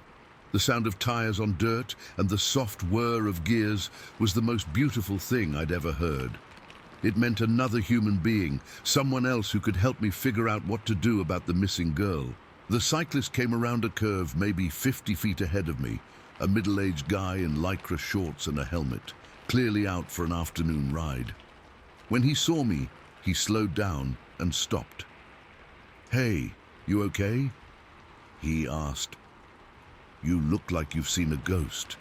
I wanted to tell him everything, about the creature on the trail, about the girl who disappeared, about the unnatural cold and silence that had preceded the whole nightmare. But when I opened my mouth, what came out was just, "Yeah, I'm fine. Just got a little turned around." He nodded and started to pedal away, but then I called after him, "Actually, wait. Mind if I walk with you for a bit? I'm not really sure which way leads back to the main road." He seemed happy to have the company, and we started walking together, him pushing his bike alongside me. Having another person there made the forest feel less threatening, like whatever had been stalking us might think twice about approaching if there were two of us. But I couldn't stop looking over my shoulder. Every few steps, I'd glance back down the trail, half expecting to see that creature following us, or hoping to see the girl come running around a bend, safe and sound. The cyclist was talking about something. The weather, his bike, I don't remember. But I was only half listening. My mind was racing, trying to figure out what I was going to tell her parents, how I was going to explain that their daughter had just vanished into thin air. When we reached the main road where I'd parked, the cyclist headed off in the other direction, leaving me alone again. The walk back to the cabin felt like it took hours, even though it was probably only 15 minutes. Every step of the way, I was rehearsing what I was going to say, trying to find words for something that didn't make sense, even to me. When I got back to our cabin, I could see the neighbor family through their windows, sitting around their dining table. Normal family life continuing like nothing had happened. I realized I had to go over there and tell them their daughter was missing, and I had no idea how to do it. I knocked on their door, and both parents came to answer. When they saw my face, I could tell they immediately knew something was wrong. "Where's she?" her mother asked before I could even speak. I tried to explain what had happened, but it came out in a jumbled rush. We'd gone for a hike. Something had followed us on the trail. We'd run, and when I'd stopped, she wasn't with me anymore. I kept leaving out the details about what exactly had been following us, but they could tell I was holding something back. Her mother dropped the glass she'd been holding. It shattered on the floor, but she didn't even look down. "I'm calling the police," she said, and walked straight to the phone. The next few hours were a blur of questions and search parties and people tramping through the forest with flashlights. The local sheriff's deputies arrived within an hour, and they immediately started treating it as a missing person case. But when they interviewed me privately, away from the parents, I could tell they were getting more out of my story than I was consciously telling them. The questions they asked, the way they exchanged glances when I described the creature on the trail, the fact that they didn't seem surprised by any of it. "Son," the lead deputy said after I'd told my story for the third time, "I need you to think very carefully about exactly what you saw out there. The details could be important." So I told him everything. The sudden cold, the unnatural silence, the creature covered in mud and leaves, the face that was almost human, but not quite, the way the ground had given way under its feet like it weighed 1,000 pounds. He nodded through the whole story like he'd heard something similar before. They searched all night and well into the next day, but they never found her, not a trace. No clothing, no footprints, nothing. Like she just evaporated into the forest air. I left on Monday morning as planned, but the drive back to Milwaukee felt like a funeral procession. I kept thinking about that moment when I'd realized she wasn't with me anymore. That split second of terror when I'd understood that something had taken her. The official story was that she'd gotten lost in the woods and had probably fallen into a sinkhole or gotten trapped somewhere searchers couldn't find her. But I knew better. I knew what I'd seen on that trail, and I knew it had taken her. I never went back to that cabin, never spoke to my buddy about what had happened, never tried to find out if they'd ever located the girl. Some things are better left buried, but I think about her sometimes, especially when I'm walking alone on trails here in Georgia. I wonder what happened to her in those few seconds when I was running and she wasn't with me anymore. I wonder if she's still out there somewhere, in some part of the forest that doesn't show up on any map. And I wonder if that thing is still out there too, waiting for the next hiker to come down that trail alone. That's why I never walk in the woods without constantly looking back, because I know there are things in the deep forest that hunt in ways we don't understand, and sometimes, if you're unlucky enough to be in the wrong place at the wrong time, you might find yourself face to face with something that shouldn't exist. The worst part isn't that I saw it. The worst part is that I ran and left her behind. Story 9. I'm 54 now, been living back in Savannah for over a decade, but I still can't use a disposable camera without my hands shaking. Takes me right back to our old mountain cabin, back to August of 2005, back to the day I learned that some things should never be photographed. I'd just lost my job at the shipping company where I'd worked for 12 years. Nothing dramatic, just corporate downsizing, budget cuts, the usual story. But at 43, being unemployed felt like the end of the world. My wife was understanding, my kids were supportive, but I was falling apart inside. Couldn't sleep, couldn't concentrate, couldn't even watch TV without my mind racing about bills and mortgages and what the hell I was going to do with the rest of my life. My family had owned this little cabin up in the mountains for about 10 years. Nothing fancy, just a 2-bedroom place we'd bought as a weekend retreat, maybe a 3-hour drive north of Savannah. Thick woods on all sides, nearest neighbor probably half a mile away through the trees. The kind of place where you could scream at the top of your lungs and nobody would hear you. That's exactly what I needed. I drove up there in late July, told my wife I needed some time to clear my head and figure out my next move. She was worried about me being alone, but I convinced her it would be good for me. Get back to basics, work with my hands, maybe do some of those projects around the cabin that I'd been putting off for years.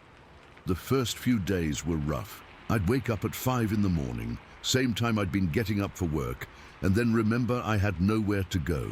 But gradually, I started finding things to do.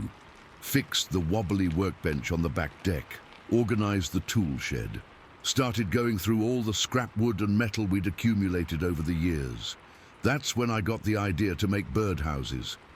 I don't know why it appealed to me. Maybe because it was simple, repetitive work that kept my hands busy and my mind quiet. Maybe because it felt productive, without any pressure or deadlines. I found plans online, bought some basic supplies at the hardware store in the nearest town, and set up a little assembly line on the deck. The work was therapeutic. Measuring, cutting, sanding, assembling, each birdhouse took maybe 2 hours to complete, and when I was done, I had this satisfying little object that hadn't existed before. I made a half dozen the first week, then started getting more ambitious with the designs, different shapes, decorative elements, better hardware. The few neighbors we had up there seemed to appreciate them. Word got around somehow, and people would stop by asking if I'd make them one. I wasn't charging anything, just happy to have something useful to do with my time. By the middle of August, I had maybe 20 finished birdhouses lined up on the deck, with another dozen in various stages of completion. That's when I first noticed I was being watched. I was working on a particularly elaborate house, 2 stories with a wraparound porch, something I'd probably spent too much time designing, when I caught movement in my peripheral vision.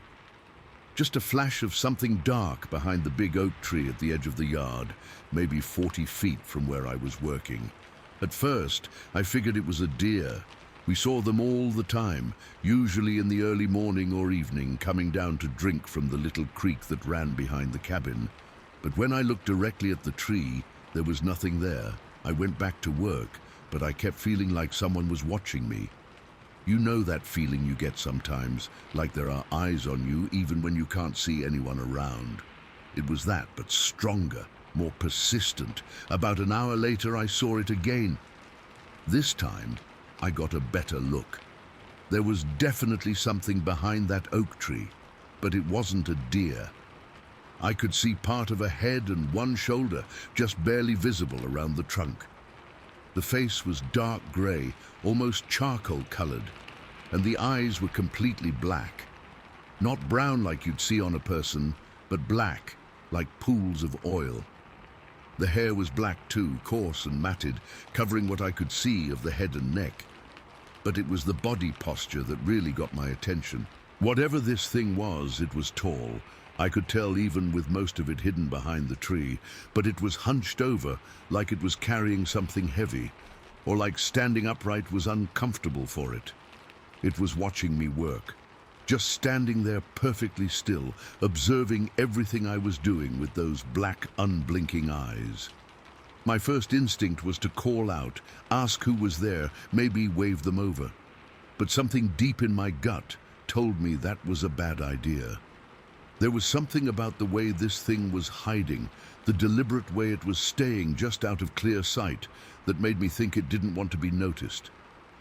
So I pretended I hadn't seen it, kept working on my birdhouse, tried to act natural, but I was acutely aware of those eyes, watching my every move. When I finally went inside for lunch, it was gone. I spent the afternoon trying to convince myself I'd imagined it. Stress does weird things to your mind, and I'd been under a lot of pressure lately. Maybe I'd just seen shadows and tree branches and my brain had filled in the details. Maybe I was losing it, but the next morning, it was back. Same spot, same posture, same unblinking stare. This time I was sure it was real. Whatever this thing was, it had decided my workbench was worth watching, and it was being very careful to stay hidden while it did it. For 3 days, this went on. Every morning I'd go out to work on my birdhouses, and within an hour I'd catch sight of that dark face behind the oak tree. Always in the exact same position, always perfectly motionless, always watching. I started getting paranoid. Was this some kind of vagrant living in the woods around our cabin? A homeless person who'd been sleeping rough and was now casing our place? Should I call the sheriff? But something about the shape and proportions didn't look human. The head was too large, the shoulders too broad, and no homeless person would stand motionless behind a tree for hours at a time just to watch someone build birdhouses. By the 4th day, I'd made a decision. I needed to know what this thing was. I drove into town and bought a disposable camera, one of those cheap ones you get at the checkout counter at the drugstore, and a plastic container of mixed fruit from the grocery store. My plan was simple. If this thing was some kind of animal, maybe I could lure it out with food and get a picture of it. If it was a person, well, a person would probably just take the food and leave. That afternoon, I set up my workbench like usual and waited. Sure enough, within 30 minutes, the watcher was back in its usual spot behind the oak tree. I took a piece of apple from the fruit container and tossed it gently in the direction of the tree.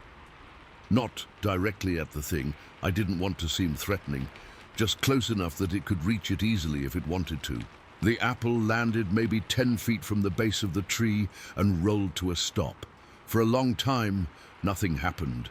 The thing just kept watching me, ignoring the fruit completely. Then, so slowly I almost didn't notice it happening, the watcher began to emerge from behind the tree. Jesus Christ, it was big. The thing had to be 7.5, maybe 8 feet tall, with shoulders that were easily twice as wide as mine. It was covered head to toe in black hair that looked coarse and unkempt, like it had never been washed or groomed. The face was exactly what I'd glimpsed before. Dark grey skin, black eyes, but now I could see the mouth too.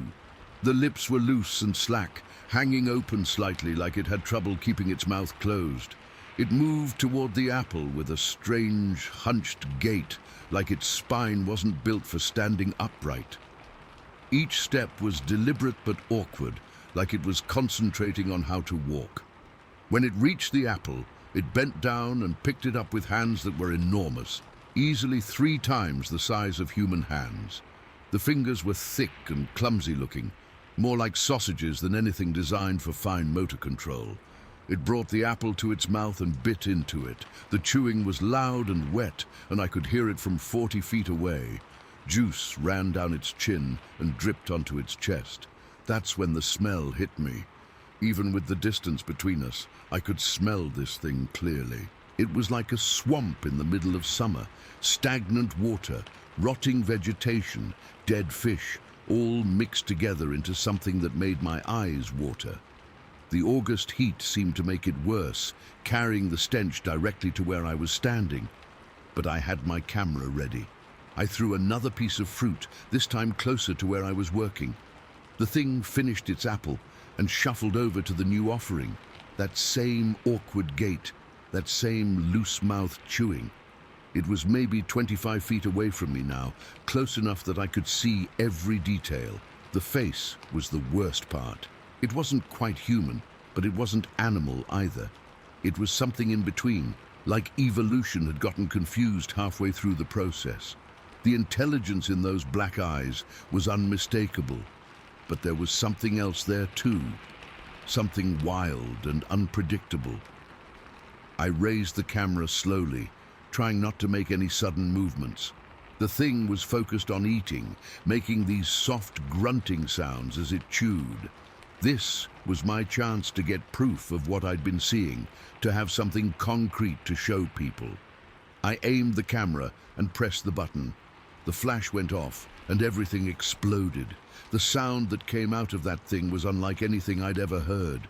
It wasn't a roar or a growl. It was a shriek, high-pitched and piercing, that seemed to vibrate inside my chest cavity. The sound was so loud and unexpected that I actually stumbled backward. But the real terror came from watching what happened next. The thing went absolutely berserk. In the space of maybe 3 seconds, it destroyed everything I'd been working on. It grabbed the nearest birdhouse, a simple one-story design I'd been particularly proud of, and smashed it against the deck railing so hard that the wood exploded into splinters. Then it picked up another one and hurled it into the trees with enough force that I heard it shatter against a trunk 30 feet away. My workbench, the heavy wooden table I'd spent hours fixing and organizing, got flipped over like it weighed nothing. Tools scattered everywhere, wood scraps flying through the air like shrapnel. The thing was moving with impossible speed and strength, destroying weeks of work in seconds while continuing to emit that ear-splitting shriek. I realized with growing horror that it was coming toward me and there was nowhere to run. I backed toward the cabin door, fumbling behind me for the handle. The thing was maybe 15 feet away, still screaming, still destroying everything in its path. It grabbed another birdhouse and hurled it directly at me. I ducked, and it smashed against the cabin wall inches from my head. That's when I realized I'd locked the door when I came out to work. My keys were inside, on the kitchen counter, and I was trapped outside with this raging creature that was now close enough that I could see the fury in its black eyes. The smell was overwhelming, that swamp stench mixed now with something sharper and more acidic. I pressed myself against the door, frantically feeling along the frame for any way to get inside. The thing was 10 feet away now, its attention focused entirely on me, the source of the camera flash that had triggered its rage. Then I remembered the spare key we kept under the flower pot by the door. Moving as slowly as I could, while this thing screamed at me from across the deck, I reached down and felt under the pot. My fingers found the key just as the creature took another step toward me. I got the door unlocked and threw myself inside, slamming it behind me and throwing the deadbolt. The shrieking continued outside, along with the sound of more destruction. I could hear what was left of my birdhouses being systematically demolished, could hear my tools being thrown around the deck. I grabbed the biggest knife I could find from the kitchen and stood in the living room waiting. The windows were all closed and locked, but if this thing decided to break in, I wasn't sure a few panes of glass would stop it. The destruction outside continued for maybe 2 more minutes, then suddenly stopped. The silence that followed was almost worse than the screaming had been. I waited by the door for an hour, knife in hand, listening for any sound that would tell me the thing was still out there. But the forest had gone completely quiet. No birds, no insects, nothing. Like every living thing within a mile radius, had decided this was not a safe place to be. When I finally worked up the courage to look outside, the deck was destroyed. Every birdhouse I'd made was either smashed to pieces or missing entirely. My workbench was upside down, tools scattered everywhere, wood scraps littering the area like a bomb had gone off. But the thing was gone. I found the camera about 20 feet from where I'd been standing, partially buried under debris. The plastic case was cracked, but it looked like it might still work. I was afraid to get it developed, afraid of what I might see in that photograph. I packed up and left the next morning, didn't even bother to clean up the mess on the deck. Drove straight back to Savannah and told my wife we needed to sell the cabin. She wanted to know why, wanted to know what had happened up there. But I couldn't find words to explain it. We sold it 2 months later, took a loss on the sale just to get rid of it quickly. I never went back, never even drove past the road that led up to that property, and I never got that film developed. Threw the camera in a dumpster behind a gas station on the way out of town and tried to pretend the whole thing had never happened.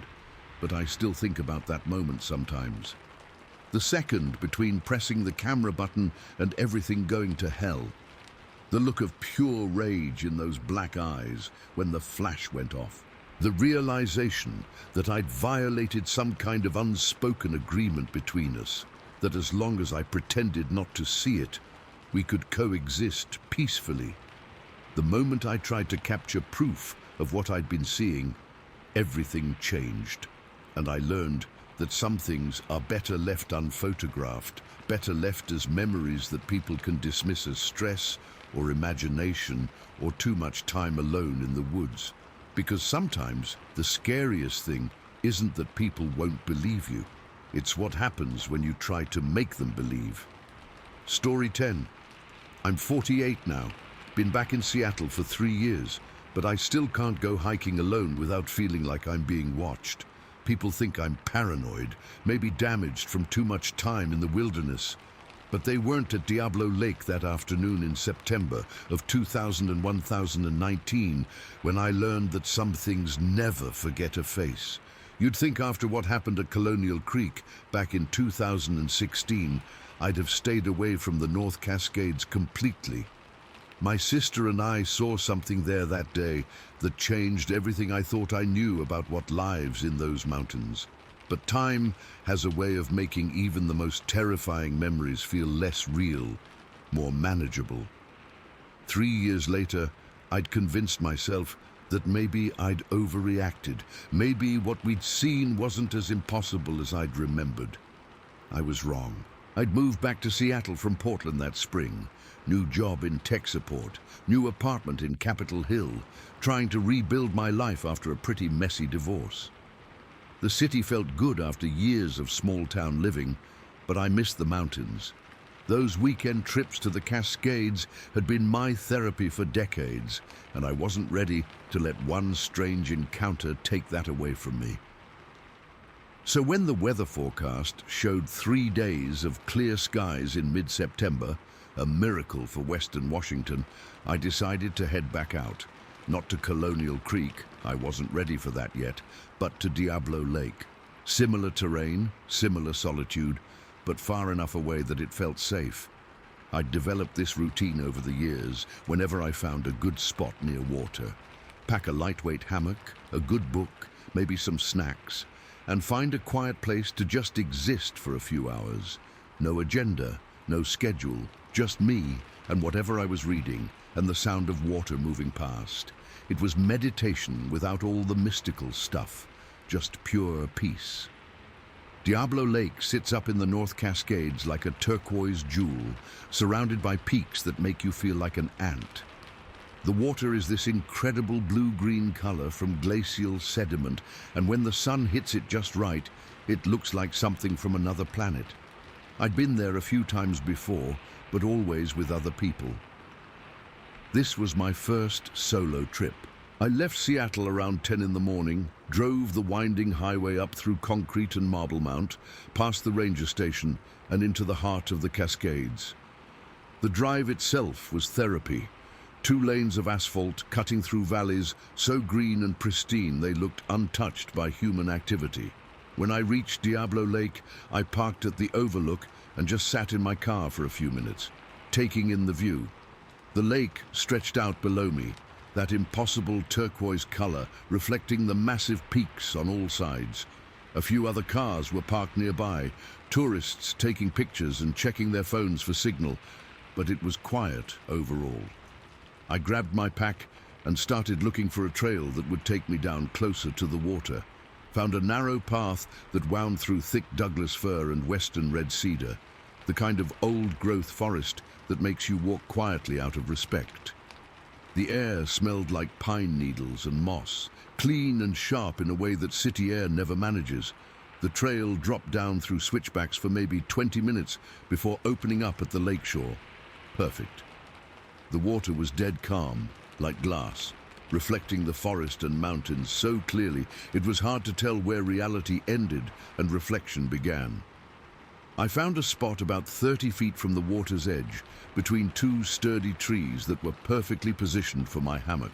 Setting up the hammock took maybe 5 minutes, and then I had my own private reading nook suspended 3 feet off the ground with a $1 million view. I'd brought The Road by Cormac McCarthy, not exactly light reading, but something I'd been meaning to finish for months. The first hour was perfect, absolutely perfect. The sun was warm but not hot, filtered through the canopy just enough to keep me comfortable. The lake was so still I could hear fish jumping occasionally, these soft plops that echoed off the mountains. No other people, no boat engines, no plane noise, just pure, undisturbed wilderness quiet. That's when the knocking started.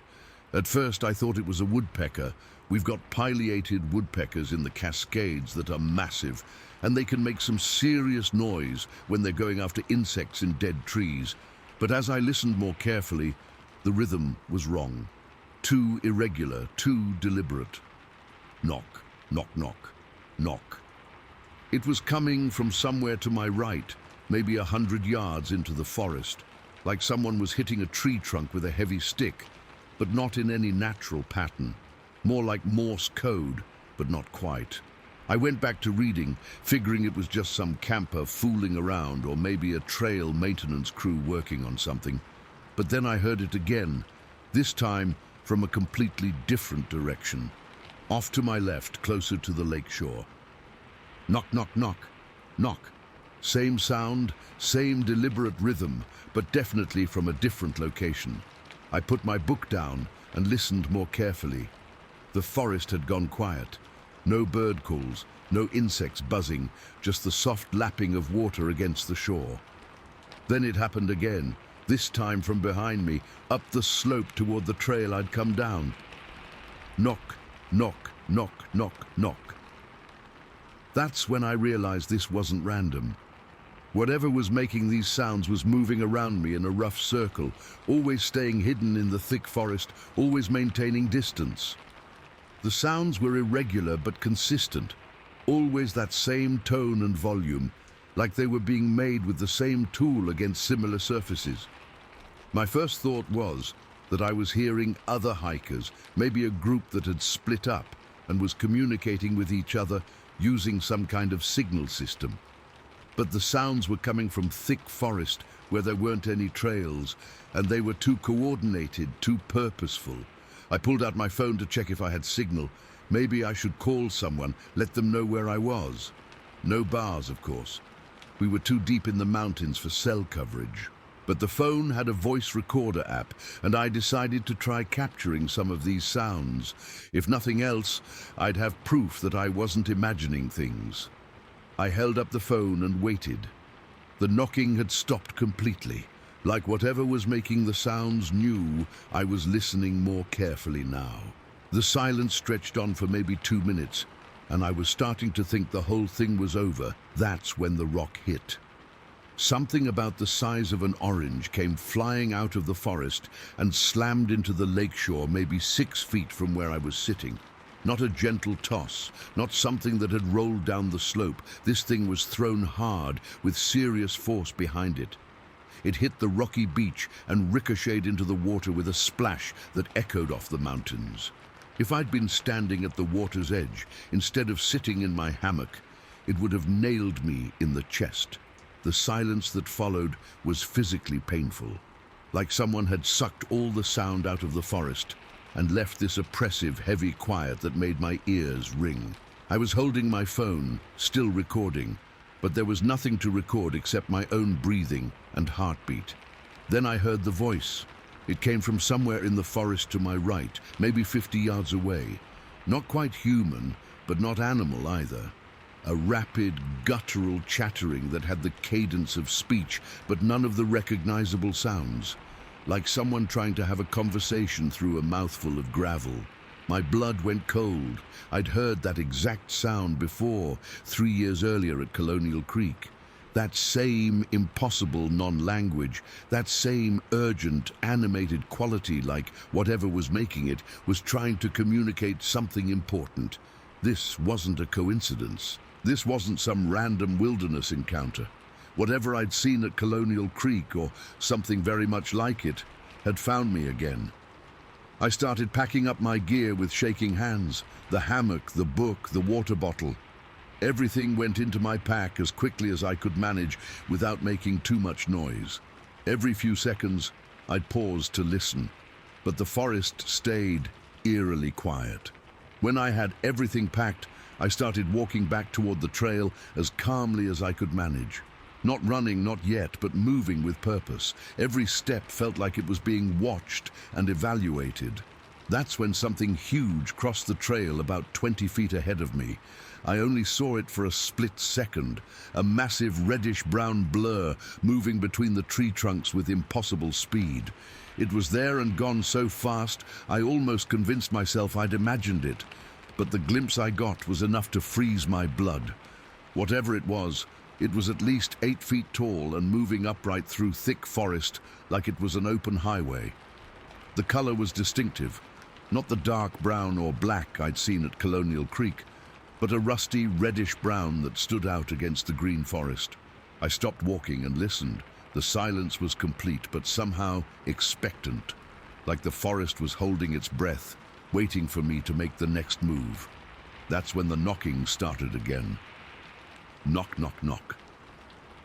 From my right, about the same distance as before. Then maybe 3 seconds later, knock, knock, knock. From my left, but closer this time, then behind me, then ahead of me, the sounds moving in a rough circle around my position. But here's what made my skin crawl. The timing was too perfect, too coordinated. This wasn't multiple animals or people randomly making noise. This was communication, and it was about me. I started walking again, faster now, trying to reach the main trail before whatever was out there decided to show itself. But with each step I took, the knocking sounds responded. If I stepped with my right foot, a knock would come from the right side of the forest. If I paused, the knocking would pause. If I sped up, the frequency of the sounds would increase. They were tracking my every movement, responding to my pace, staying parallel to my position as I moved through the forest. Like a pack of predators coordinating their movements, but using tools and intelligence instead of just instinct. The terror wasn't that they were there, it was that they were playing with me. These things could have revealed themselves at any time, could have approached me directly while I was sitting defenseless in that hammock. But instead, they were demonstrating their ability to surround me, to track my movements, to communicate with each other in ways I couldn't understand. I broke into a jog, then a full run. The knocking sounds kept pace, always maintaining that perfect coordination, always staying just out of sight in the thick forest. I could hear heavy footsteps now, things moving through the underbrush parallel to the trail, keeping up with my running pace without any apparent effort. The main trail seemed to stretch on forever. My lungs were burning, my legs were cramping, but I couldn't slow down. The sounds were getting closer, more frequent, like whatever was tracking me was getting excited by the chase. When I finally reached the parking area, I was sobbing with relief. My car was exactly where I'd left it, and there were 2 other vehicles parked nearby. A Ranger truck and a family SUV with kids playing around the picnic tables. Normal people, normal, safe, human activity. The knocking sound stopped the moment I stepped into the open area. Like someone had thrown a switch, the forest went back to its normal daytime sounds. Birds calling, insects buzzing, the distant sound of the family laughing at the picnic tables. I got in my car and locked the doors, hands shaking so badly I could barely get the key in the ignition. Through my windshield, I could see the forest edge where the trail disappeared into the trees. Nothing visible, nothing moving, but I had the unmistakable feeling that I was still being watched. The drive back to Seattle was a blur. Every time I passed through a section of dense forest, I found myself checking the rearview mirror, half expecting to see something massive and reddish-brown keeping pace with my car from the tree line. I never went back to Diablo Lake, never went back to Colonial Creek either. Hell, I barely go hiking at all anymore, and when I do, it's only on busy trails with lots of other people around. Because I know now that there are things in those mountains that remember faces, that can coordinate complex behaviors, that use tools and communication in ways we don't understand. And whatever I encountered at Colonial Creek 3 years ago, it had friends. A whole network of them, spread throughout the Cascades, sharing information about the humans who stumble into their territory. That afternoon at Diablo Lake, I wasn't just being stalked. I was being studied, tested, evaluated by something with intelligence and patience, and a very long memory. And the most terrifying realization was that they let me go, not because they couldn't catch me, but because they'd learned everything they wanted to know. I still have the recording on my phone from that day. 3 minutes and 47 seconds of forest silence, punctuated by my own terrified breathing and the sound of rocks hitting water. But sometimes, late at night when I can't sleep, I'll listen to it with headphones. And I swear I can hear something else in the background, whispers maybe. Or that same guttural non-language I heard at Colonial Creek. They're still out there, still watching, still coordinating. And sometimes I wonder if letting me go was part of a larger plan, if they're waiting for something, or if I was just lucky enough to encounter them on a day when they were feeling merciful. I try not to think about what might happen the next time our paths cross. Story 11.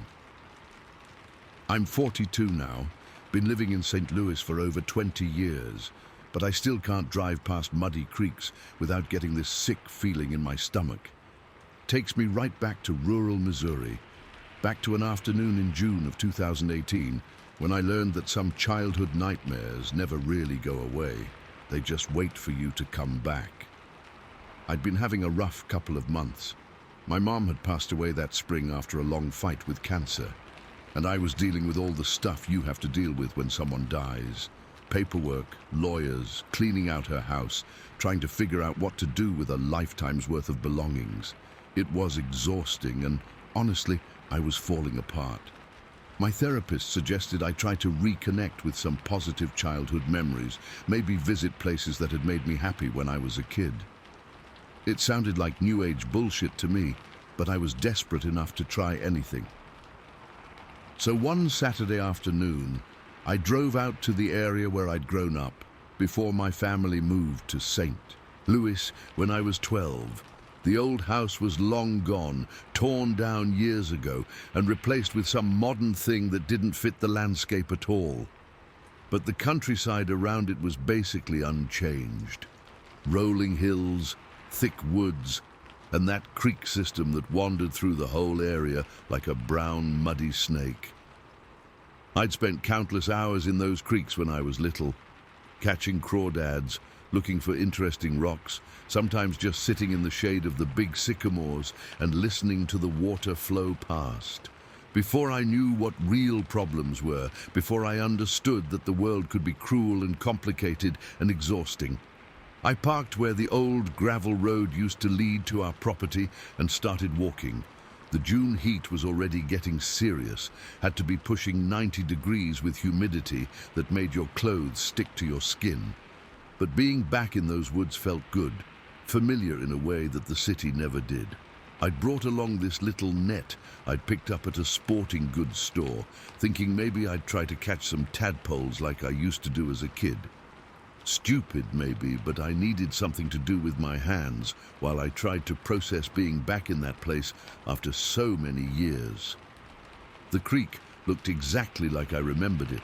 Maybe 3 feet wide in most places, maybe knee-deep at the deepest parts, with steep banks covered in thick mud and tangled roots. The water was that opaque brown color you get from runoff and silt, and it moved with this lazy, hypnotic flow that could put you in a trance if you watched it long enough. But something was different from what I remembered. There were shells everywhere, not just a few scattered turtle shells like you might expect to find around any creek, but piles of them, dozens and dozens of empty turtle shells, some bleached white by the sun, others still dark and fresh-looking.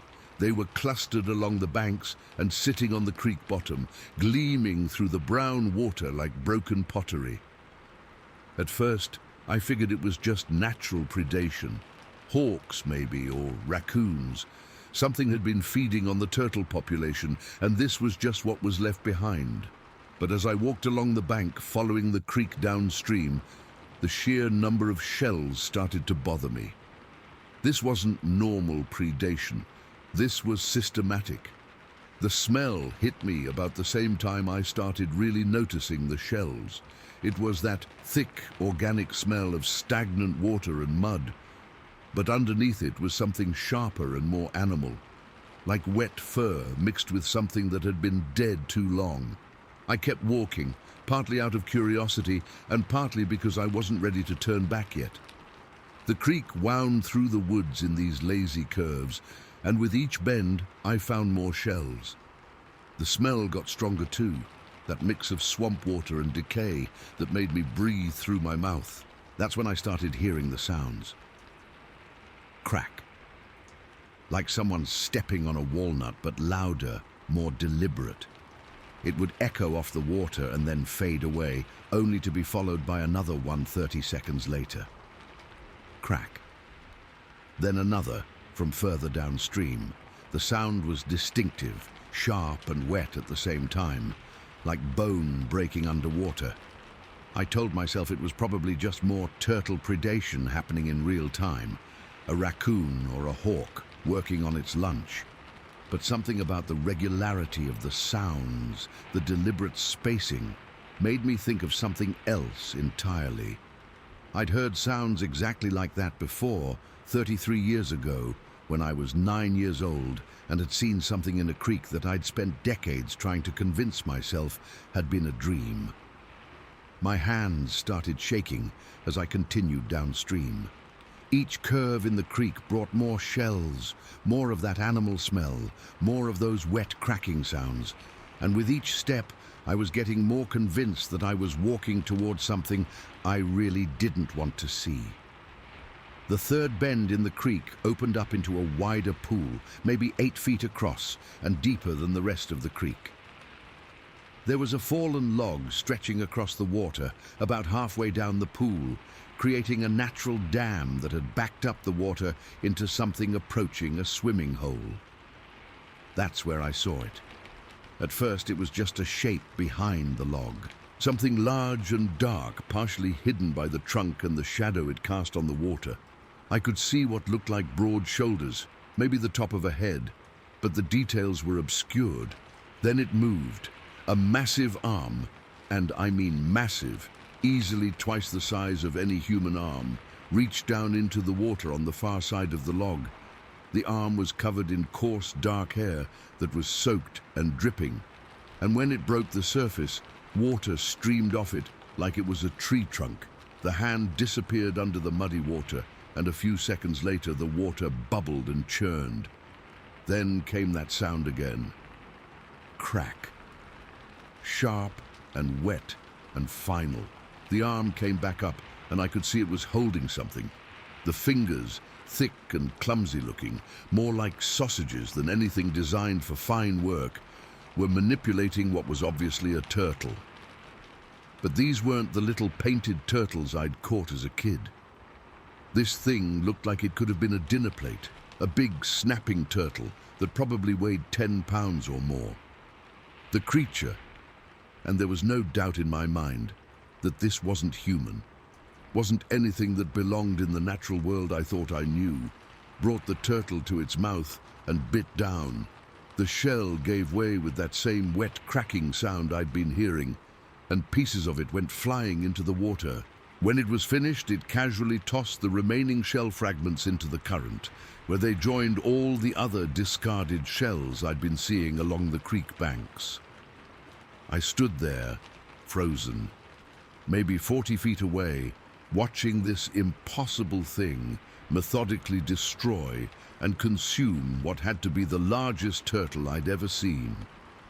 And the worst part was how routine it seemed, how casual and efficient the whole process was. This wasn't some rare event I'd stumbled onto. This was a regular occurrence, a daily routine that had been going on for who knows how long. That's when one of the shell pieces floated down to where I was standing. Half of a turtle shell, empty and gleaming, came drifting along with the current until it bumped against the bank right at my feet, like the creek was delivering evidence of what I was witnessing, making sure I understood exactly what was happening upstream. The thing behind the log must have noticed the shell moving because it raised its head a few inches and looked in my direction. Even from that distance, I could see enough to know that this was the same type of creature I'd encountered as a child. The same proportions, the same impossible size, the same sense that I was looking at something that existed outside everything I thought I understood about the world. It made a sound then. Not quite a growl, not quite a grunt, but something in between, short and guttural but loaded with meaning I couldn't interpret. Disapproval, maybe, or a warning. And that's when I realized the full horror of my situation. The creek was narrow here, maybe 6 feet across, with steep banks on both sides that were slick with mud and tangled with roots. There was nowhere to run, no easy way to get up and out of the creek bed. If this thing decided I was a threat, or if it was territorial about its feeding area, I was trapped. The current carried another piece of shell down to where I was standing, this one larger, maybe a quarter of the whole shell.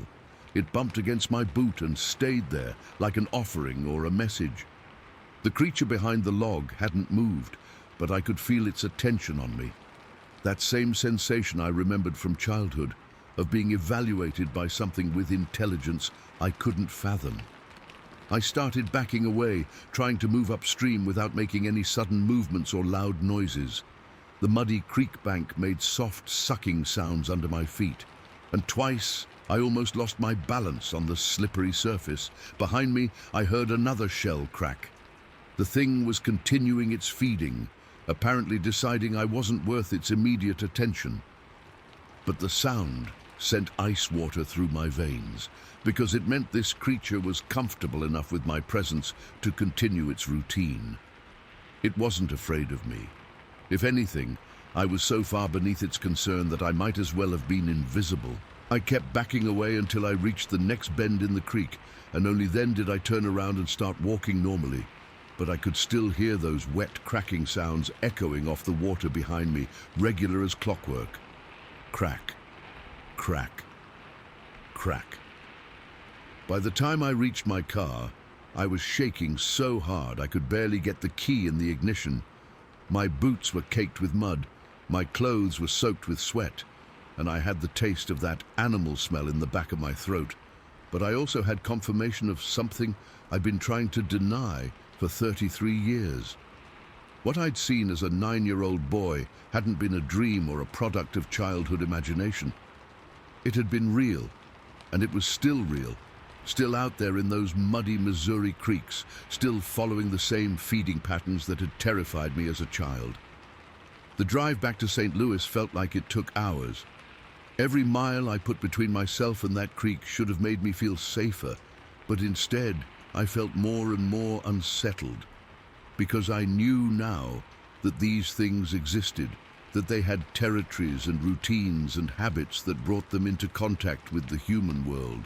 And I knew that I'd been incredibly lucky, both as a child and as an adult, to encounter one of them during feeding time and walk away unharmed. The therapist asked about my trip at our next session, wanted to know if reconnecting with my childhood environment had been helpful. I told her it had been educational, that I'd learned some things about myself and my past that put things into perspective. Which was true, I suppose. I'd learned that some childhood fears are based on real experiences, that some monsters are actually out there waiting in the places we least expect them. But I didn't tell her about the creek, about the shells, about the creature that had looked at me with such casual indifference before going back to its systematic destruction of every turtle in that water system. Some things are better kept to yourself, especially when you know nobody would believe you anyway. I still live in St. Louis, still see the same therapist, still deal with all the normal problems that come with being an adult in a complicated world. But I don't go back to that part of Missouri anymore, don't drive those country roads or visit those childhood places. Because I know now that some things from the past are better left alone, that some doors shouldn't be opened, and that some creeks are home to things that have been feeding there longer than humans have been keeping records. And sometimes, late at night when I can't sleep, I still hear that sound in my memory, that wet, deliberate cracking of shells being methodically destroyed by something that shouldn't exist. Crack, crack, crack. As regular as a heartbeat, as inevitable as the tide. Story 12. I'm 39 now. Been working as a graphic designer in Atlanta for over a decade, but I still can't stay alone in a house overnight without checking every lock twice and keeping all the lights on. Takes me right back to Blue Ridge, Georgia. Back to November of 2015, back to a night when I learned that some things know exactly how flimsy our sense of security really is. I was going through a really rough patch back then. My dad had just been diagnosed with early onset Alzheimer's, and the whole family was trying to figure out what that meant for all of us. He was only 62, still working, still seemed like himself most of the time, but the doctors were clear that things were going to get worse. My parents had this house up in Blue Ridge that they'd bought as a retirement property. Nothing fancy, just a 3-bedroom ranch on about 5 acres of rolling hills and pasture land. The kind of place where you could sit on the porch and not see another house in any direction, where the only sounds at night were crickets and the wind moving through the trees. They'd been spending more and more time up there as Dad's condition became clearer, like they were trying to squeeze every good moment out of the time they had left. But Mom was having a hard time being away from her doctors and support network in Atlanta, so they'd go up for a few days, then come back, then go up again. That particular weekend in November, they'd driven up on Friday, but Mom had gotten a call on Saturday that her sister was in the hospital back in Atlanta. Nothing life-threatening, just some complications with a routine surgery. But Mom wanted to be there. Dad wasn't comfortable driving anymore, especially not at night on mountain roads, so they asked if I could come up and stay with him while Mom went back to the city. I said sure, no problem. I liked my dad, we got along great, and I figured a quiet weekend in the mountains might be good for both of us. We could watch football, maybe play some cards, just hang out and talk without all the medical appointments and insurance paperwork that had been dominating every family gathering lately. But when I got up there Saturday afternoon, Dad seemed more confused than usual. He kept asking when Mom was coming back, even though we'd explained the situation multiple times. He'd start sentences and then forget what he was talking about halfway through. It was like watching someone try to tune in a radio station that kept drifting in and out of range. By Sunday evening, it was clear this wasn't going to be the relaxing weekend I'd imagined. Dad was getting agitated, pacing around the house, checking and rechecking the door locks. He kept saying he heard things outside, voices in the woods, cars coming up the driveway that weren't there when we looked. I called Mom around 8 o'clock and told her maybe she should come back, that Dad was having a really bad day. But she was exhausted from dealing with the hospital situation, and her sister was asking her to stay through Monday. We decided I'd stay one more night and drive Dad back to Atlanta on Monday morning. That was the plan anyway. Around 9:30, Dad suddenly calmed down. Not gradually, but like someone had flipped a switch. He stopped pacing, stopped checking the locks, sat down in his recliner and said he was tired. Within 10 minutes, he was sound asleep in the chair, snoring softly. I thought about waking him up and getting him to bed, but he looked so peaceful, I decided to just let him sleep. I covered him with a throw blanket and settled in on the couch with a book, figuring I'd wake him up in a couple of hours and help him get to his bedroom. That's when the power started acting up.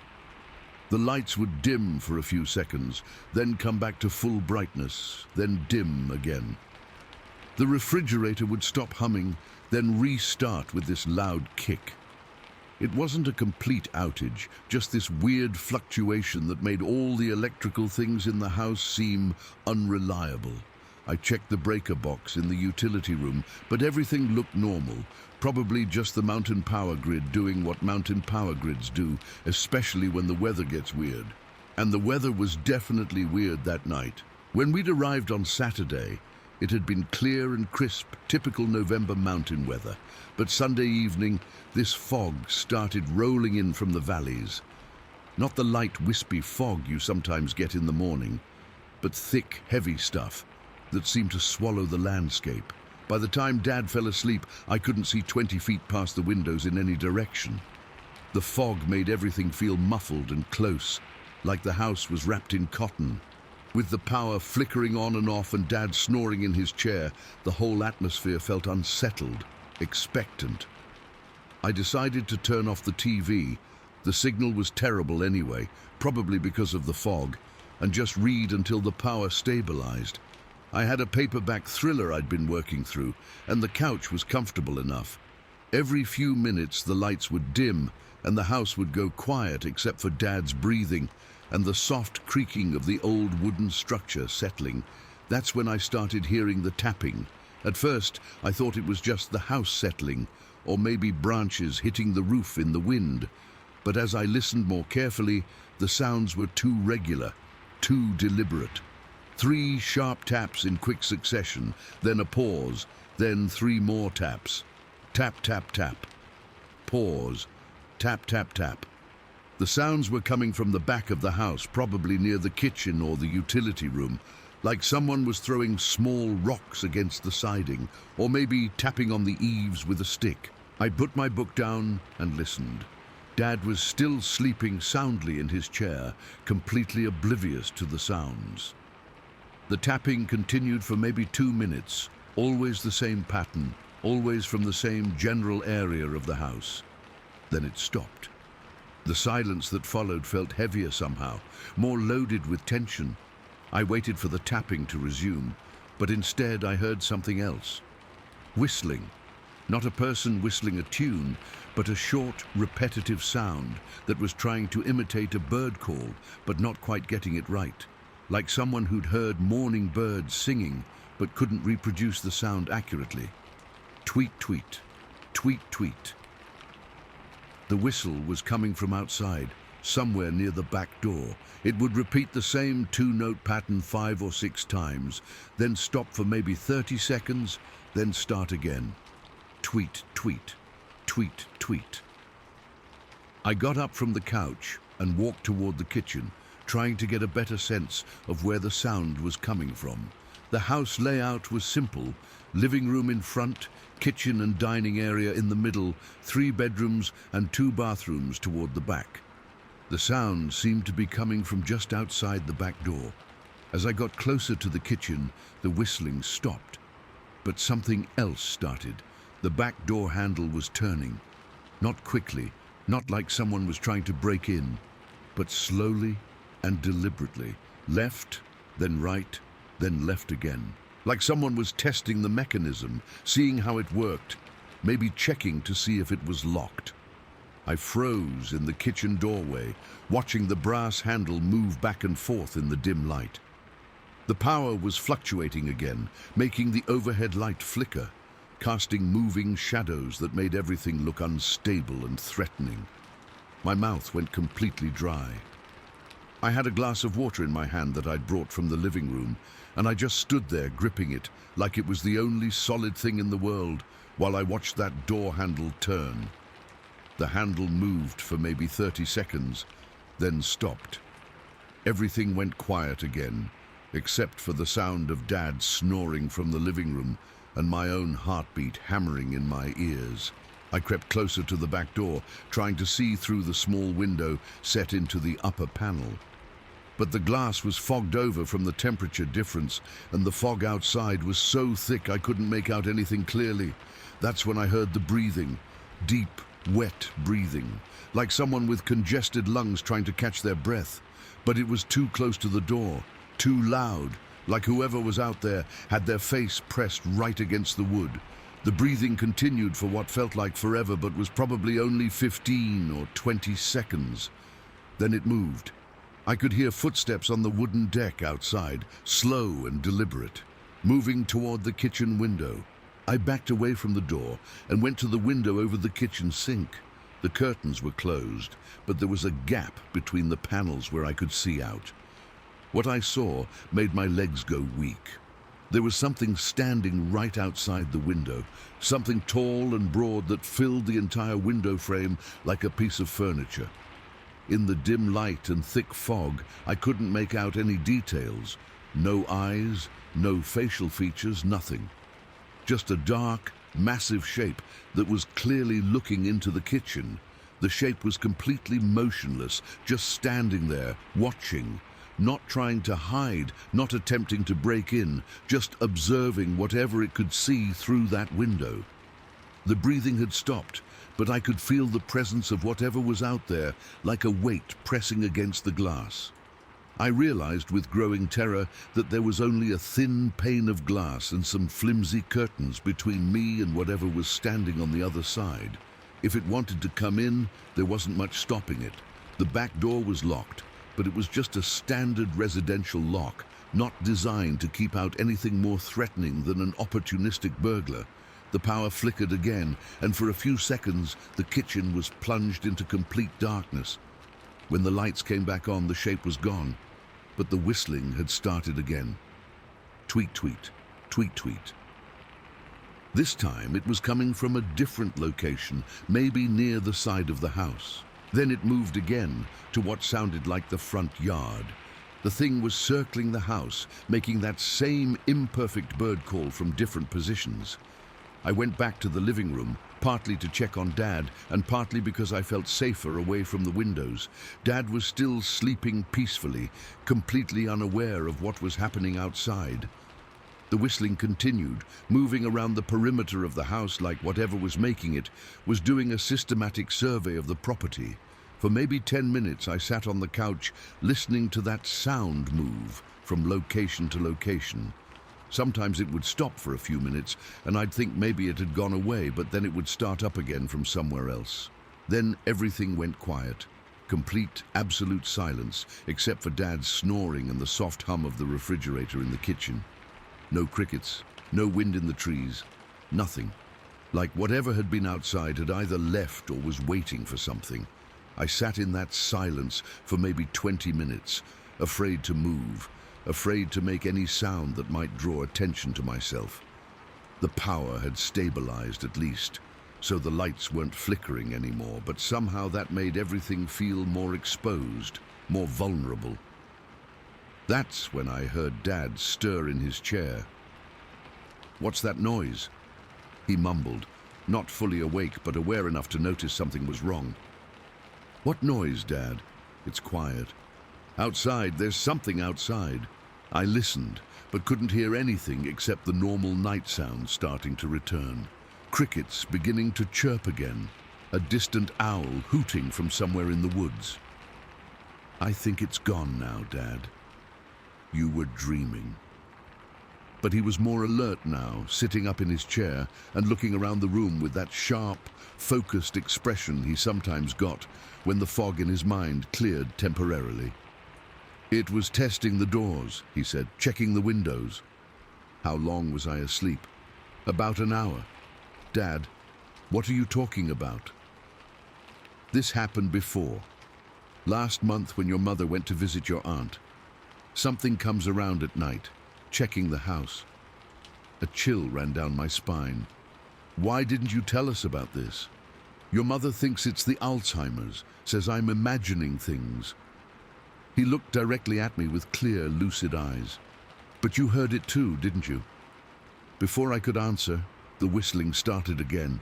This time it was right outside the living room windows, maybe 10 feet from where we were sitting.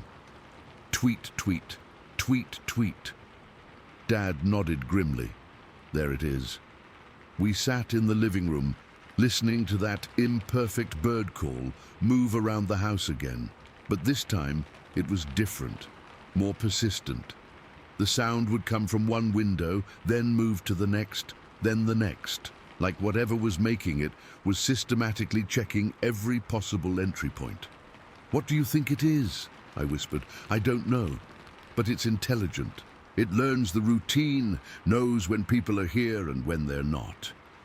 The whistling moved to what sounded like the back of the house again, then stopped. We waited in tense silence for maybe 5 minutes. Then Dad got up from his chair. It's gone now, he said. It always leaves around this time. How do you know? Because this is the 4th time it's happened. I followed him to the kitchen, where he went straight to the window over the sink and opened the curtain. The fog was starting to lift a little, but it was still thick enough that visibility was limited. Look, he said, pointing at the window glass. In the condensation on the outside of the window, there were fingerprints. Massive fingerprints, much larger than any human hand could make. They were pressed against the glass at about head height, like something had been standing there looking in and had placed its hands against the window for support. Jesus Christ, Dad. It watches the house, studies it. I think it's trying to figure out how to get in. We stood there staring at those impossible handprints in the condensation. Each finger mark was easily twice the size of mine, with a palm print that covered an area bigger than a dinner plate. We need to call the police, I said. And tell them what? That something with giant hands is watching the house. They'll think we're both crazy. He had a point. Even with the evidence right there on the window, it sounded impossible, unbelievable. So, what do? We wait for morning, and then we install better locks. We spent the rest of the night sitting in the living room, keeping all the lights on, taking turns watching different windows. The whistling didn't come back, and neither did any other sounds. But somehow that felt worse than the activity. Like whatever was out there had learned what it wanted to learn and was now planning its next move. When the sun came up, the fog lifted completely, revealing the familiar rolling hills and pasture land around the house. Everything looked normal, peaceful, completely unthreatening in the daylight. But the fingerprints were still there on the kitchen window. And when we went outside to look around, we found large footprints in the soft earth around the foundation of the house. Footprints that were easily 18 inches long and showed the clear impression of toes. Dad was completely lucid that morning, sharp as he'd been in years. We drove back to Atlanta and told Mom everything. She listened to the whole story, examined the photos I'd taken of the footprints and handprints, and made the decision to put the house up for sale immediately. I don't care what it costs us, she said. We're not going back there. The house sold within 2 months to a family from Florida who thought they were getting a great deal on mountain property. I sometimes wonder if they've had any unusual experiences up there, but I've never tried to contact them. Some things are better left alone. Dad's Alzheimer's progressed pretty rapidly after that night. Within 6 months, he was having trouble recognizing familiar faces and places. But on his good days, when his mind was clear, he'd still talk about that thing that had been watching the house. He described the systematic way it had moved around the property, the intelligence behind its actions, the sense that it was learning and planning. It wasn't random, he'd say. It knew exactly what it was doing. I never doubted him, not after what I'd seen and heard that night. Not after those massive handprints on the kitchen window and the methodical way that whistling had moved around the house. Because I realized that night that there are things out there in the dark spaces that are smart enough to watch us, patient enough to learn our routines, and bold enough to test our defenses. And the most terrifying part isn't that they exist. It's that they're getting closer to figuring out how to get inside. Story 13. I'm 45 now, been living in Savannah my whole life, except for a few years in college, but I still can't go near the river without getting this sick feeling in my stomach. Takes me right back to an October afternoon in 2017, when I learned that some things live in the dark water between the cypress trees, things that watch and communicate and follow in ways that make your blood run cold. I've always loved being on the water.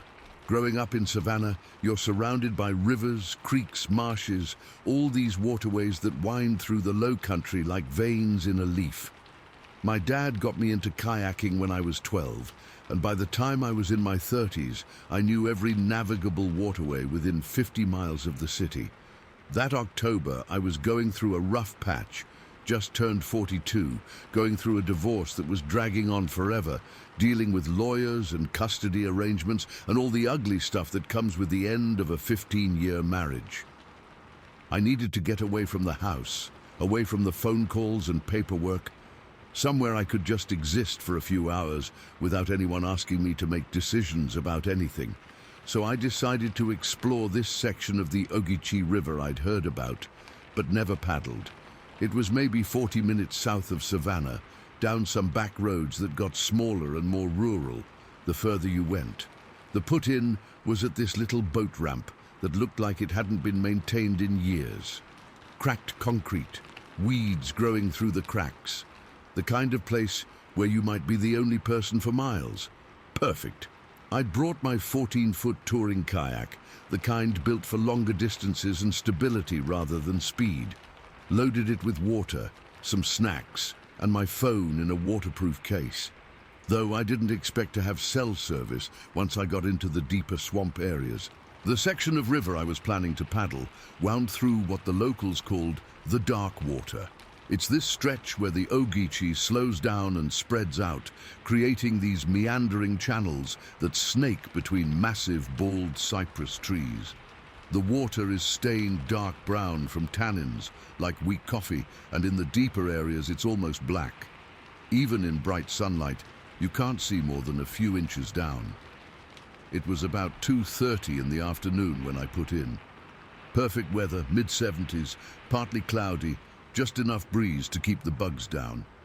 The water was calm, barely moving, and as I paddled away from the boat ramp, I could feel that sense of peace I'd been craving starting to settle over me. The first mile or so was pretty typical low-country paddling, wide, slow-moving water bordered by tall marsh grass and the occasional cypress. I saw a few herons, some turtles sunning themselves on fallen logs, the usual wildlife you expect in that environment. The only sounds were my paddle dipping into the water, the occasional bird call, and that soft background hum of insects that's constant in the Georgia swamps. But as I paddled deeper into the system, the character of the water changed completely. The river started to narrow and split into multiple channels, winding between these enormous bald cypresses that had to be hundreds of years old. Some of them were so big around that 4 people holding hands couldn't encircle the trunk. Their bases flared out into these buttressed roots that disappeared into the dark water like the feet of giants. The canopy closed in overhead, creating this cathedral-like atmosphere where the light filtered down in pale green shafts. It was beautiful, but also oddly quiet. The normal swamp sounds, frogs croaking, insects buzzing, water lapping against the banks, all seemed muted, like the thick canopy was absorbing sound. And the water itself was different here, darker, stiller, with this mirror-like quality that perfectly reflected the trees and sky above. It was like paddling through some kind of liquid obsidian, beautiful but somehow unsettling. You had no idea how deep it was or what might be moving around below the surface. I'd been paddling for maybe an hour and a half, following the main channel as it twisted and turned between the cypress trees, when I started to notice that sound travels weird in that environment. My paddle strokes seemed too loud, echoing off the water and bouncing back from the trees in strange ways. When a wood duck called from somewhere in the distance, the sound seemed to come from multiple directions at once. That's when I first heard the other sound. It came from somewhere ahead of me, maybe a couple hundred yards up the river. A low, deep call that reminded me of a foghorn, but more organic, more alive. It lasted maybe 3 seconds, then faded away into the swamp quiet. I stopped paddling and listened, but didn't hear anything else for maybe 30 seconds. Then another call answered from behind me, upstream from where I'd come. This one was higher in pitch, almost musical, but with that same haunting quality. The two calls seemed to be communicating with each other, like some kind of long-distance conversation happening across the swamp. But they didn't sound like any animals I knew. Not alligators, not birds, not any of the usual swamp creatures you'd expect to hear. I started paddling again, but more quietly now, trying to make as little noise as possible. Something about those calls had made me feel like I was intruding on something private, something I wasn't supposed to witness. The sun was starting to get lower in the sky, filtering through the cypress canopy at a sharper angle. It was probably around 4:30, and I was thinking about starting to head back toward the boat ramp when I saw the first one. There was a tall figure standing at the water's edge, maybe 50 yards ahead of me, partially hidden behind a massive cypress trunk. At first glance, I thought it might be another kayaker who'd gotten out to stretch his legs or take a break. But as I got closer, I realized the proportions were all wrong. The thing was too tall, easily 7 or 8 feet, with shoulders that seemed impossibly broad. It was standing perfectly still, and from what I could see around the tree, it appeared to be watching me approach. My first instinct was to call out, maybe wave, do the normal friendly thing you do when you encounter other people in remote areas. But something held me back. The figure was too still, too deliberate in the way it was positioned behind that tree, like it was hiding while watching me at the same time. I kept paddling, but slower now, trying to get a better look at whatever was standing there. The figure never moved, never acknowledged my presence, just kept watching from behind that cypress trunk. As I got to within maybe 30 feet, I could see more details. The thing was covered in dark hair or fur, and the parts of the face I could glimpse around the tree didn't look human. Too broad, too primitive, with eyes that seemed too large and set too far apart. But here's what really got my attention. It was standing knee-deep in the water, perfectly balanced and comfortable, like it belonged there, like dark, swampy water was its natural habitat. I paddled past, trying to act casual, but I could feel those eyes tracking my every movement. When I looked back over my shoulder, the figure was gone. Not walked away, not moved to a different position, just gone, like it had never been there at all. That's when I felt something move under my kayak. The hull suddenly lifted slightly, like something large had passed directly underneath me. Not bumped into me, but created enough displacement that my 14-foot kayak rocked gently from side to side. I stopped paddling and looked down into the dark water, but couldn't see anything. The surface was like black glass, giving no hint of what might be moving beneath it. Then I saw them, 2 eyes, just above the waterline, maybe 20 feet off my port side. They appeared for just a few seconds, like someone slowly rising from underwater to take a look around, then disappeared again without creating any ripples or disturbance on the surface. The eyes were completely black, much larger than human eyes, and they'd been looking directly at me with an intelligence that made my spine tingle. That's when the calling started again. The same low, deep call I'd heard earlier, but this time it was coming from right behind me, maybe 50 feet away. It was answered immediately by the higher-pitched call from somewhere ahead, and then by a third call, different in tone from the other two, coming from my right. I realized with growing horror that I was in the middle of some kind of conversation. These things, whatever they were communicating with each other about me, coordinating their positions, sharing information in a language I couldn't understand, but that sounded purposeful and organized. The water moved under my kayak again, a gentle lifting and lowering that told me something very large was passing beneath me. But there were no bubbles, no surface disturbance, no wake. Whatever was down there moved through the water with a silence and grace that no human swimmer could match. I started paddling again, but faster now, trying to get back to the main channel where the water was more open and I'd feel less trapped. But with each stroke, I became more aware that I was being followed. The eyes would appear and disappear at different locations around my kayak, always maintaining distance, but clearly keeping pace with me.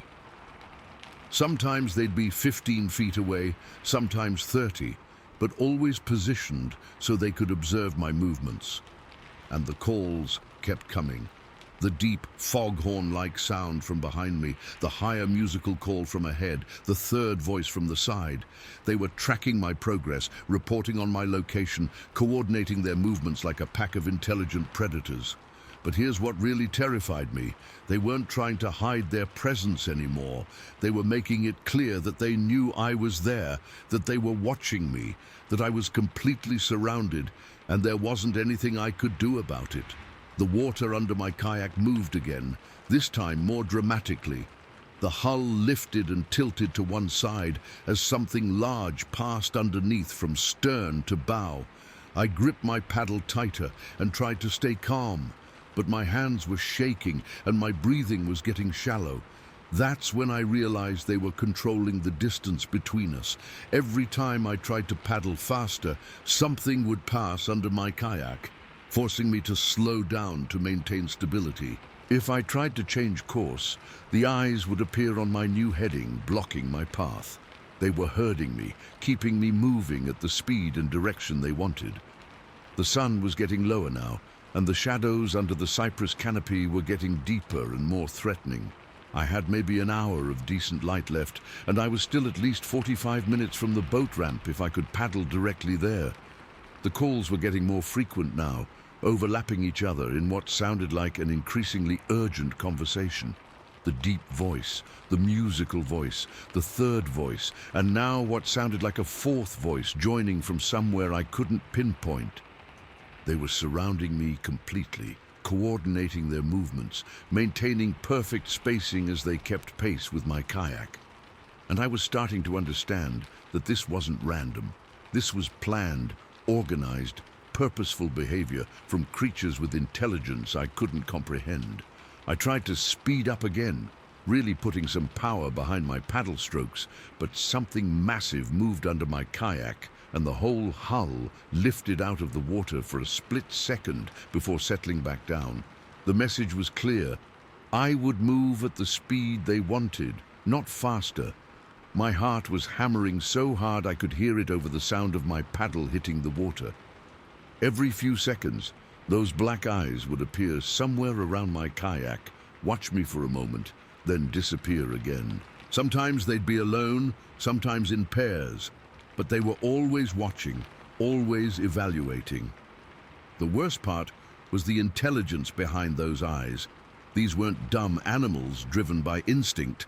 These were thinking creatures making deliberate decisions about how to handle my presence in their territory. I kept paddling, following the main channel as it wound between the massive cypress trees, hoping I could find my way back to more open water. But every turn seemed to lead deeper into the swamp, and the calls around me were getting closer and more coordinated. That's when I saw something that made my blood freeze. Ahead of me, maybe 50 yards up the channel, there was a line of disturbance in the water stretching from bank to bank. Not a wake, not ripples, but this subtle disruption of the mirror-like surface that suggested something very large was just below the surface, blocking my path. The eyes appeared again, this time closer than they'd ever been before. Maybe 10 feet from my kayak, just above the waterline, watching me approach their checkpoint. I realized then that this wasn't just following or observing. They were testing me, seeing how I'd react when they made it clear that they could stop me whenever they wanted. I stopped paddling and let the kayak glide to a stop maybe 20 feet from the disturbance in the water. The calls around me stopped too, creating this oppressive silence that made every small sound seem amplified. For maybe 30 seconds we all just waited. Me sitting in my kayak, trying not to panic, and them positioned around me in the dark water, deciding what to do next. Then, as suddenly as it had appeared, the disturbance in the water was gone. The channel ahead cleared, and the eyes watching me from 10 feet away sank back below the surface. The calls resumed, but they were different now. More distant, less urgent. Like whatever test I'd just undergone, I'd somehow passed. I started paddling again, and this time nothing moved under my kayak. The eyes still appeared and disappeared around me, but they were maintaining greater distance now. The calls continued, but they sounded more like casual communication than coordinated hunting behavior. Slowly, gradually, the character of the water started to change. The channels widened, the cypress trees became less dense, and I began to recognize landmarks that told me I was getting close to the boat ramp. As the sun touched the horizon and the swamp started to fade into twilight, the presence around me faded too. The last call I heard was that deep, foghorn-like sound from far behind me, echoing across the dark water like a farewell. When I reached the boat ramp and loaded my kayak back onto my car, I sat in the driver's seat for maybe 10 minutes, just trying to process what had happened. My hands were still shaking, and I had this metallic taste in my mouth that comes with serious adrenaline dumps. I never went back to that section of the Ogeechee. Never told anyone about what I'd experienced out there, because I knew how it would sound. But I know what I saw, what I heard, what I felt moving under my kayak in that dark water. There are things living in the deep swamps around Savannah that are smarter and more organized than anything science acknowledges. Things that can coordinate complex behaviors, communicate across distances, and make strategic decisions about how to deal with intruders in their territory.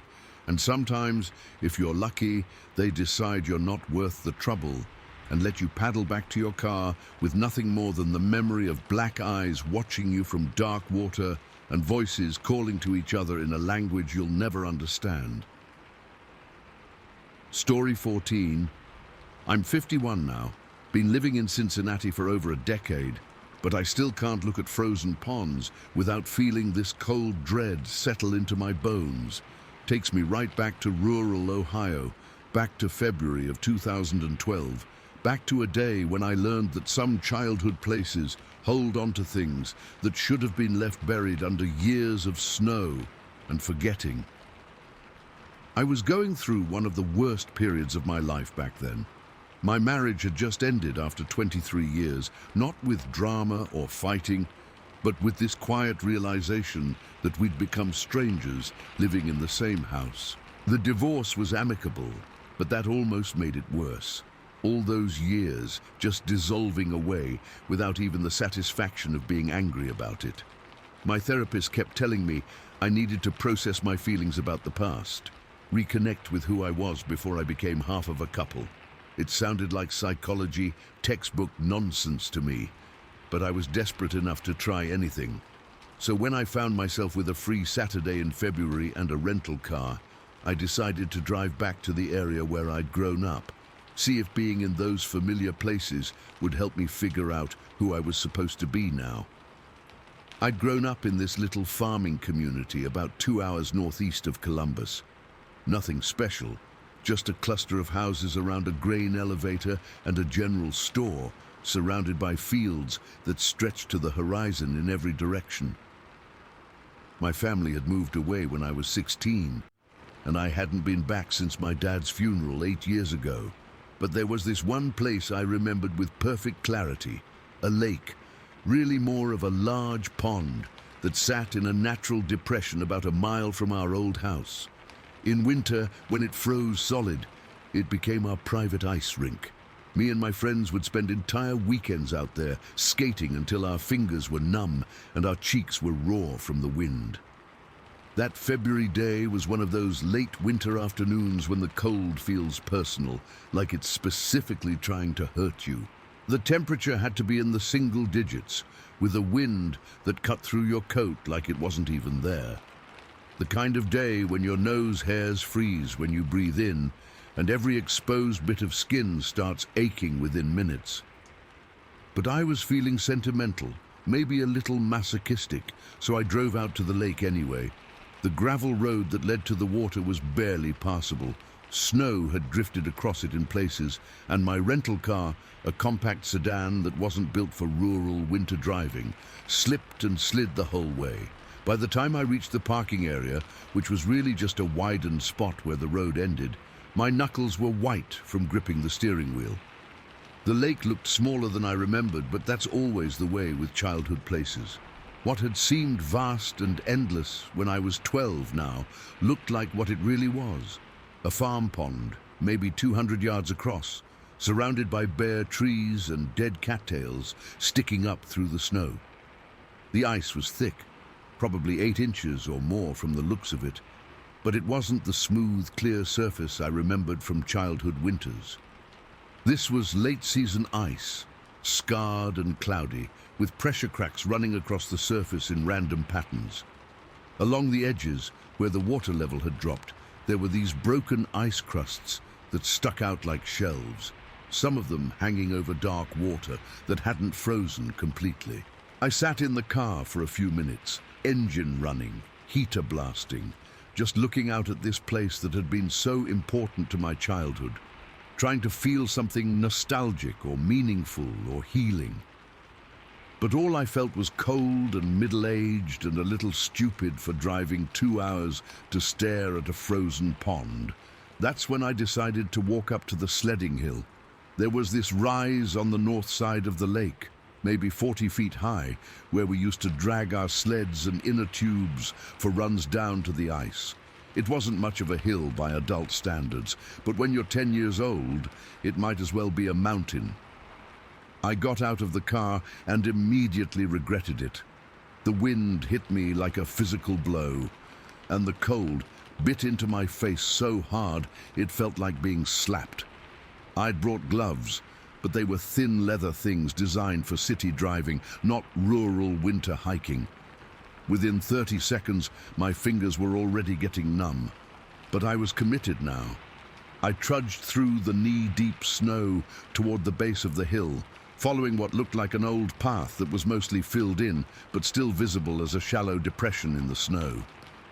The climb up the hill was harder than I'd expected. The snow was deeper here, and my dress shoes, another poor choice for this expedition, kept slipping on the icy patches underneath. By the time I reached the top, I was breathing hard and sweating despite the brutal cold. The view from up there was exactly what I remembered. The lake stretched out below me, surrounded by the bare grey trees of late winter. Beyond that, fields of snow extending to the horizon, broken only by the occasional farmhouse or barn. It was beautiful in that stark Midwestern way that city people never really understand. I was standing there trying to reconnect with some sense of childhood wonder when I noticed the footprints. They were in the snow, maybe 20 feet to my left, near the edge of the tree line. At first glance, I thought they might be from deer or maybe a large dog that someone had brought out for a walk. But as I got closer, I realized they didn't match any animal tracks I'd ever seen. The prints were huge, for one thing. Easily twice the length of my size 10 dress shoes, and much wider. They were vaguely foot-shaped, but with proportions that were all wrong. Too broad across the heel, too long in the toe area, with what looked like individual toe impressions that were spaced too far apart. And the stride length was impossible for any human. The distance between footprints had to be 4 feet, maybe more. Even someone 7 feet tall wouldn't leave tracks spaced that far apart unless they were running, and these prints were too deep and deliberate for running. They looked like walking tracks from something that was either impossibly tall or had legs that were built completely differently than human legs. I followed the tracks out of curiosity more than anything else. They led from the open area at the top of the hill toward the tree line, then disappeared into the woods. The path they took was perfectly straight, like whatever made them didn't need to navigate around obstacles or choose its route carefully. About 50 feet into the woods, I found something that made my stomach clench. There was a young maple tree, maybe 6 inches in diameter, that had been twisted. Not broken, not bent over, but twisted like someone had grabbed the trunk with both hands and rotated it like a screw. The bark was split and torn where the wood had been forced to turn against its grain, and sap had leaked out and frozen into amber-colored icicles. The tree was still alive, still rooted, but the trunk had been twisted maybe 90 degrees from its natural position. I'd never seen anything like it. The amount of strength it would take to do that to a living tree, the casual violence of it, made me feel sick. The smell hit me then. Even in the bitter cold, with the wind whipping around the bare trees, there was this distinct odor that seemed to cling to the area around the twisted tree. It smelled like wet hay that had been left to rot, mixed with something sharper and more unpleasant, something animal and rank that made my eyes water. Each breath burned, not just from the cold, but from whatever was in the air. I started breathing through my mouth, but that just made the taste worse. I was backing away from the tree, trying to get away from that smell, when I heard the first impact. Crack. The sound came from the direction of the lake, a sharp report that echoed off the bare trees, like a rifle shot, but with a different quality. More hollow, more resonant. I walked back toward the edge of the woods where I could see the lake, and that's when I saw the stone. It was sitting on the ice maybe 30 feet from shore, dark against the white surface. About the size of a softball, and it had obviously been thrown there from somewhere. The ice around it was spider-webbed with hairline cracks radiating out in all directions. As I watched, another stone arced through the air and slammed into the ice maybe 20 feet from the first one. Crack. This one was bigger, and the impact sent more cracks spreading across the surface. I could actually hear them forming, this delicate crackling sound like breaking glass. Then another stone, this one closer to shore. Crack. And another. Crack. Someone, or something, was throwing rocks at the ice from somewhere I couldn't see, with enough force to create serious damage to what had to be 8 inches of solid frozen water. Each impact sent new fracture lines spreading across the surface, and I was starting to see a pattern. The stones weren't random. They were being placed with precision, creating a line of impacts that was systematically cutting off the most direct route from the lake back to where I'd parked my car. I looked around frantically, trying to figure out where the stones were coming from. The trajectory suggested they were being thrown from somewhere high up, somewhere with a good view of the entire lake surface. That's when I saw movement on the hill across the lake. There was a dark shape near the top of the rise, maybe 300 yards away. It was hard to make out details at that distance, but it was big and it was moving. As I watched, it took 3 deliberate steps to the left, then disappeared behind the tree line like it had dropped to the ground or crouched down. Another stone hit the ice, closer to where I was standing. Crack. The cracks were getting worse, spreading faster and wider with each impact. The ice near the shore was starting to look like a jigsaw puzzle, held together by nothing but pressure and cold.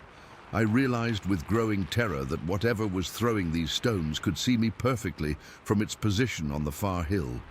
It knew exactly where I was standing, knew which route I'd need to take to get back to my car, and it was systematically destroying the ice along that path.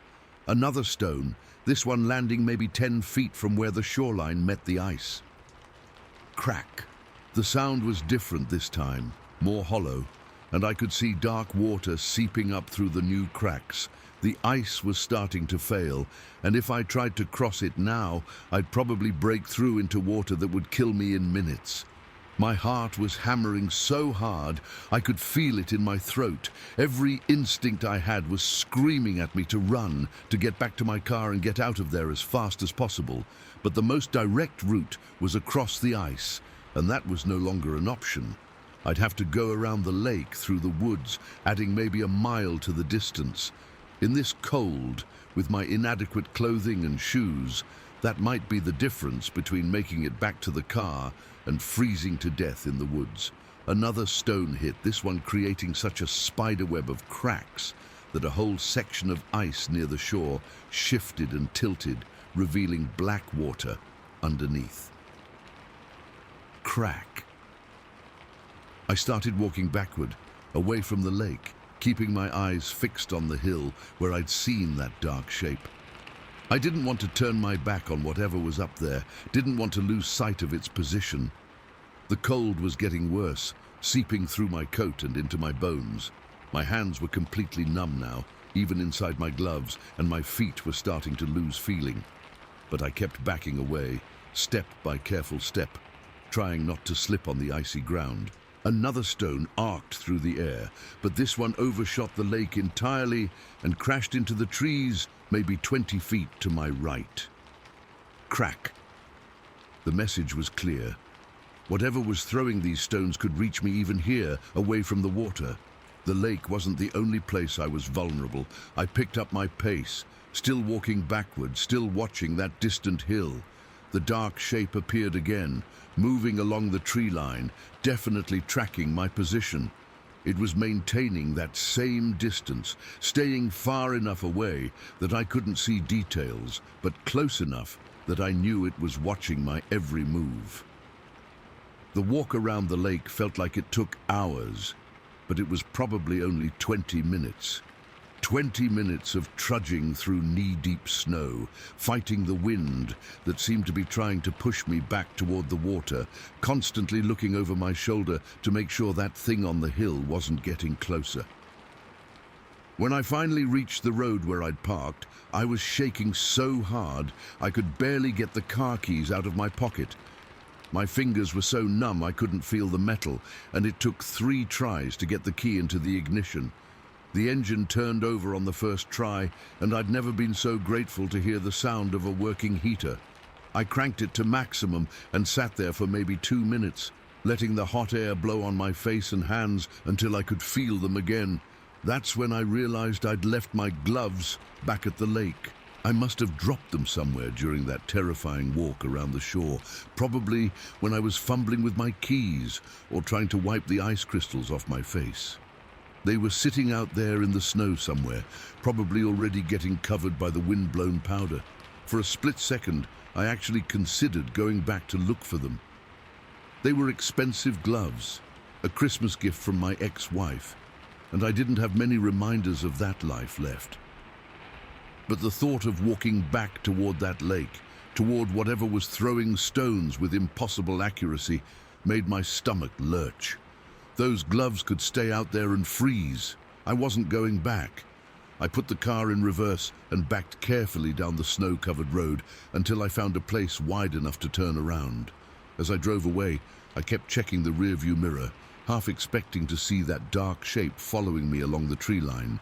But the road behind me stayed empty, and by the time I reached the highway, the whole experience was starting to feel unreal, like something I'd dreamed or imagined rather than lived through.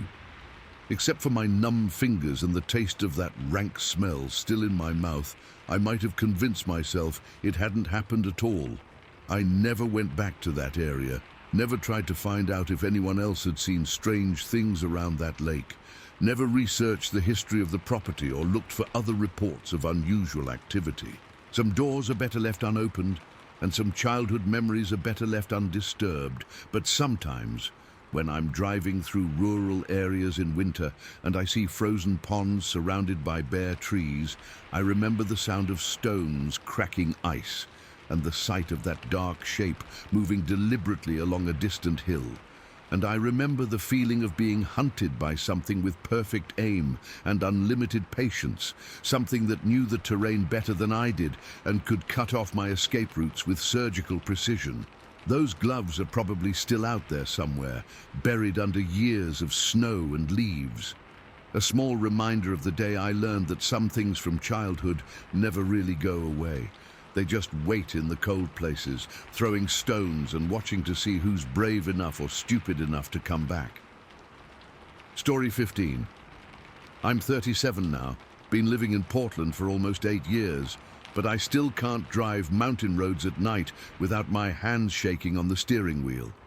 Takes me right back to Humboldt County, California, back to March of 2016, back to a drive that should have taken 2 hours but changed everything I thought I knew about what lives in those ancient forests. I'd been working as a freelance photographer for about 3 years at that point, mostly doing wedding shoots and corporate headshots around the Bay Area. Nothing glamorous, but it paid the bills and let me work my own schedule. That particular month, I'd gotten a commission from a travel magazine to photograph some of the more remote sections of the redwood forests up north, the kind of places that don't make it into the tourist brochures, but show what those forests really look like when humans aren't managing them. I'd spent 2 days shooting around Prairie Creek and Jedediah Smith, getting some decent shots, but nothing that really captured what I was after. The magazine wanted images that showed the untamed wilderness aspect of Northern California, the sense of being dwarfed by trees that were already ancient when Christ was born. On my second night, I was staying at this little motel in Crescent City when I got a tip from the front desk clerk about a back road that cut through some old-growth forest that hardly anyone knew about. He said it was mostly used by logging trucks, but at night it would be empty, and the trees along that route were some of the biggest and oldest in the county. The road started about 20 miles south of Crescent City and wound its way through the mountains for maybe 40 miles before connecting back to Highway 101 near Eureka. According to the clerk, it would save me about an hour on my drive back to San Francisco, and I'd get to see some incredible forest in the process. I was driving a rented Jeep Wrangler with a soft canvas top, not my first choice for a long road trip, but it was what the rental place had available on short notice. The thing was loud and drafty, with a heater that barely worked and windows that leaked air around the frames. But it handled the rough Forest Service roads better than a regular car would have, and I'd loaded my camera equipment in the back where it would be protected from the worst of the bumps. I left Crescent City around 8:30 that night, figuring I'd be back in cell phone range by 11 and in San Francisco by 2 or 3 in the morning. The weather forecast had mentioned possible fog, but that was normal for the coast in March. I'd driven through plenty of fog before. What I hadn't expected was how thick it would get once I left the main highway. The secondary road started out fine, well-maintained asphalt winding through second-growth forest, with the occasional glimpse of massive redwood trunks in my headlight beams. But as I climbed higher into the mountains, the fog started rolling in from the coast in these thick grey banks that cut visibility down to maybe 20 feet. Within 30 minutes, I was essentially driving blind. My headlights just bounced off the wall of fog in front of me, creating this tunnel effect where I could only see a few yards of asphalt at a time. The canvas top of the Jeep was creaking and flapping in the wind, and every few minutes I'd hit a pothole that would make the whole vehicle shudder. I should have pulled over and waited for the fog to clear, but I was already committed to the route, and there wasn't anywhere safe to stop. The road was narrow, maybe just wide enough for 2 cars to pass, with steep drop-offs on one side and thick forest pressing right up to the pavement on the other. So I kept driving, maybe 25 miles an hour, following the yellow lines and hoping I wouldn't meet any logging trucks coming the other direction. That's when I first noticed something moving alongside the road. It started as just a sense of movement in my peripheral vision, something large keeping pace with the Jeep on the right side. At first, I figured it was probably a deer running parallel to the road, maybe spooked by my headlights and trying to find a place to cross safely. But as I continued driving, whatever was out there kept pace perfectly. Through curves, up and down hills, it maintained the exact same distance from my vehicle. When I slowed down for a particularly sharp turn, it slowed down, When I sped up on a straight stretch, it sped up. I tried to get a better look, but between the fog and the thick underbrush along the road, I couldn't see anything clearly. Just this sense of something large moving through the forest, staying maybe 20 feet away from my passenger side. The road curved sharply to the left, following the contour of a steep hillside, and that's when whatever was out there changed its behavior. Instead of staying level with the road, it started moving up the slope, gaining elevation. I could hear branches breaking and underbrush being disturbed, but the sounds were wrong somehow. Too rhythmic, too deliberate for an animal crashing through the forest. As I came out of the curve, the thing was above me now, moving along the steep bank that rose up from the right side of the road. I still couldn't see it clearly through the fog and trees, but I could track its progress by the sound of branches snapping and the soft thump of heavy footsteps on the forest floor. Then, as I watched in my side mirror, a shape emerged from the fog on the slope above. It was moving on all fours at first, like a bear, but the proportions were wrong. Too long in the body, with limbs that seemed too coordinated for any animal I knew. As I watched, it rose up onto two legs without breaking stride, transitioning from four-legged to upright movement so smoothly it looked practiced. And it was keeping pace with my Jeep effortlessly. I was doing maybe 30 miles an hour at that point, and this thing was moving through thick forest up a steep slope at the same speed. Not running, not struggling, just maintaining that steady, deliberate pace, like it was the most natural thing in the world. The canvas top of the Jeep was really rattling now, flapping in the wind and creaking at the attachment points. Every pothole or rough patch made the whole soft top bounce and vibrate, creating this constant background noise that was starting to get on my nerves. That's when something hit the roof. Thump. One solid impact right above my head that made the canvas top push down toward me before snapping back up. Not like something had fallen from a tree. This was deliberate, controlled.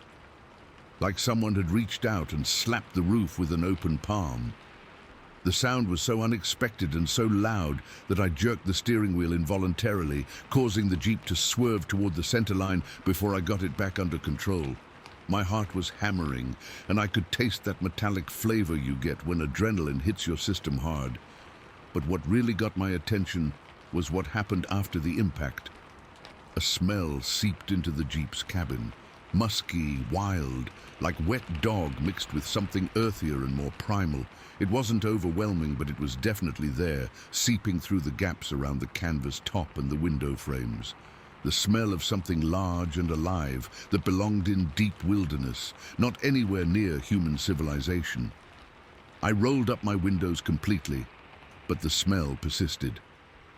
Whatever had hit my roof was close enough that its scent was getting inside the vehicle, and that realization made my skin crawl. The road straightened out for maybe half a mile, giving me a chance to speed up a little and hopefully put some distance between me and whatever was following me. But as I accelerated, I heard something that made my blood turn cold. A whistle, short and sharp, coming from the forest on my left side, not like a bird call or a wind sound, but distinctly artificial. Like someone pursing their lips and blowing. The whistle lasted maybe 2 seconds, then stopped. I kept driving, hoping it was just my imagination or maybe some kind of acoustic trick caused by the wind and fog. But a few minutes later, it came again. This time from the right side of the road, from the direction where I'd been seeing that moving shape. The same short, sharp whistle, clearly answering the first one. They were communicating. Whatever was out there in the fog, there were at least 2 of them, and they were coordinating their movements, staying in contact as they tracked my progress along that isolated mountain road. I pressed down harder on the accelerator, bringing my speed up to maybe 40 miles an hour, despite the limited visibility. The Jeep's engine was loud in the thin mountain air, and the canvas top was flapping harder now, but I needed to get away from whatever was following me. That's when I saw it in my rearview mirror. As the road crested a small hill, my headlights briefly illuminated the area behind me. and there was a silhouette standing right in the middle of the pavement. Huge, easily 8 feet tall, with shoulders so broad they seemed to fill the entire width of the road. It was just standing there, perfectly still, watching my Jeep drive away. Not chasing, not moving, just observing, like it was making a decision about whether I was worth pursuing. I floored the accelerator, and the Jeep lurched forward with a roar from the engine. In my mirror, I could see the silhouette getting smaller, but it never moved from its position in the center of the road. My radio, which had been playing classic rock on some distant station, suddenly erupted in static. White noise filled the cabin, loud enough that I had to reach over and turn the volume down. But as I did, I heard something underneath the static that made my hair stand on end. Voices, faint, barely audible, but definitely human sounding, or almost human. Like people having a conversation in the distance, but with words I couldn't make out, an intonation that didn't sound quite right. I turned the radio off completely, but the voices continued for a few more seconds before fading away. Like they were coming from somewhere else in the Jeep, not from the radio at all.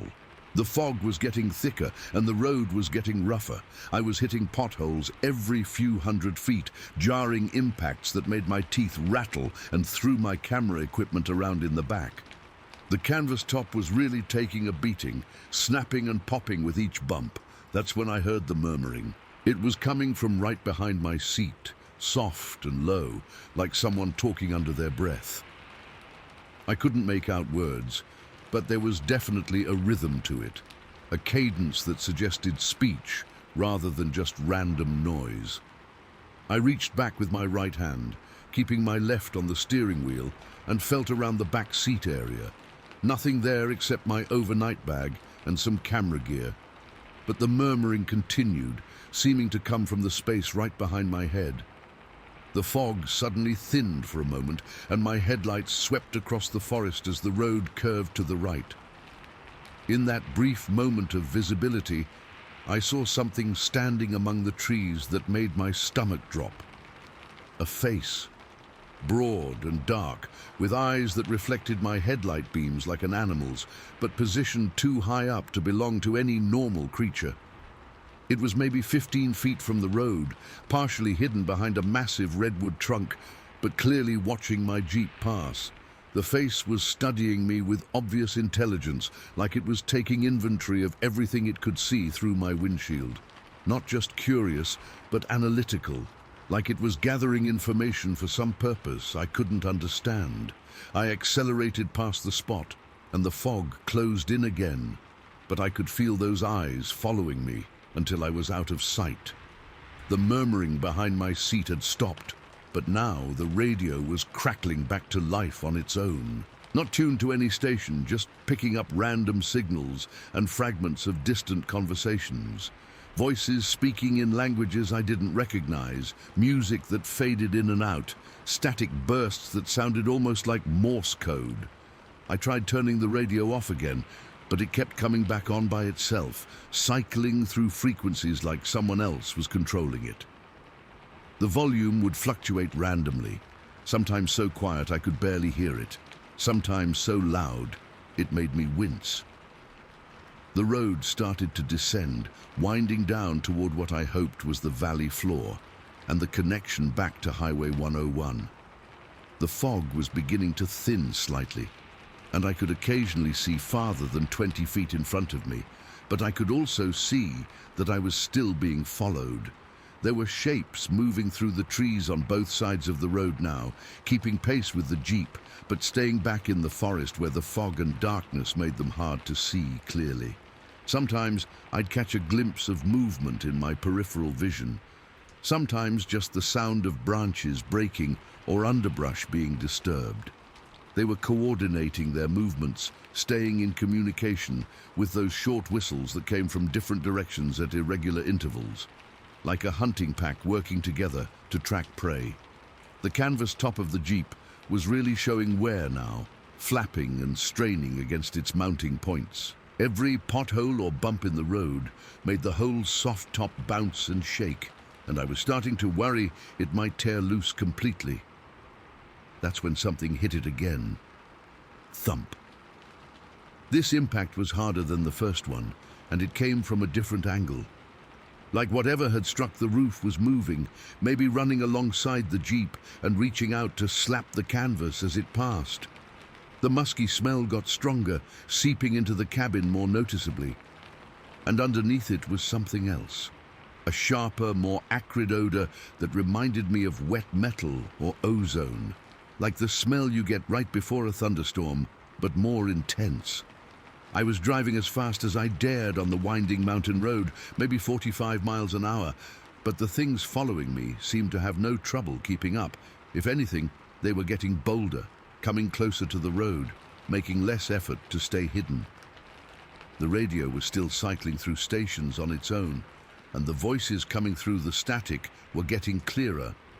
Not speaking English or any language I recognized, but with inflections and rhythms that suggested communication rather than just random noise. One voice in particular seemed to be repeating the same phrase over and over, a series of guttural sounds that rose and fell in a pattern that almost sounded like a question, like something was asking for information and waiting for a response. I reached over to turn off the radio again, and as my hand touched the volume knob, I heard something that made me yank my hand back like I'd been burned. My own voice, coming through the radio, saying words I'd never spoken. The signal was weak and distorted, but it was definitely my voice, having what sounded like a conversation with someone whose voice was too low and rough to be human. I couldn't make out the words, but the tone was unmistakably mine. My inflection, my accent, my speech patterns. But I was sitting alone in the Jeep, hadn't spoken out loud in hours, and had no idea how my voice could be coming through the radio. The road finally started to level out, and through the thinning fog, I could see lights in the distance. Civilization, a gas station or maybe a truck stop, somewhere with people and electric lights, and the illusion of safety. I pressed down on the accelerator, bringing the Jeep up to 50 miles an hour, desperate to reach those lights. Behind me, I could hear the sounds of pursuit fading as whatever had been following me apparently decided not to venture too close to human activity. The radio went silent as I approached the lights, cutting off in mid-transmission like someone had pulled a plug. The murmuring from behind my seat stopped too, and the musky smell began to fade from the cabin. By the time I pulled into the parking lot of a 24-hour truck stop, the fog had lifted completely, revealing clear night skies and normal-looking forest on all sides. The Jeep's engine ticked as it cooled, and I sat in the driver's seat for maybe 5 minutes, just letting my heart rate return to normal. When I finally got out to check the canvas top, I found something that made my hands shake. There was a handprint pressed into the canvas right above where I'd been sitting. Not torn or damaged, just compressed, like someone with enormous hands had reached down and pressed their palm against the fabric hard enough to leave a permanent impression. The print was easily twice the size of my own hand, with finger marks that extended far beyond anything human proportions could account for. I didn't report what happened to anyone, didn't mention it to the rental car company when I returned the Jeep, didn't include it in the article I wrote for the travel magazine. What would I have said? That something in the Humboldt County forests had followed my car for 40 miles, communicating through whistles and radio static, studying me like I was a specimen in a lab. But I kept the photos I took of that handprint in the canvas, and sometimes late at night when I can't sleep, I look at them and remember the feeling of being inventory by something with intelligence I couldn't understand. And I remember my own voice coming through that radio, having conversations I never had with something that should never have known how to speak.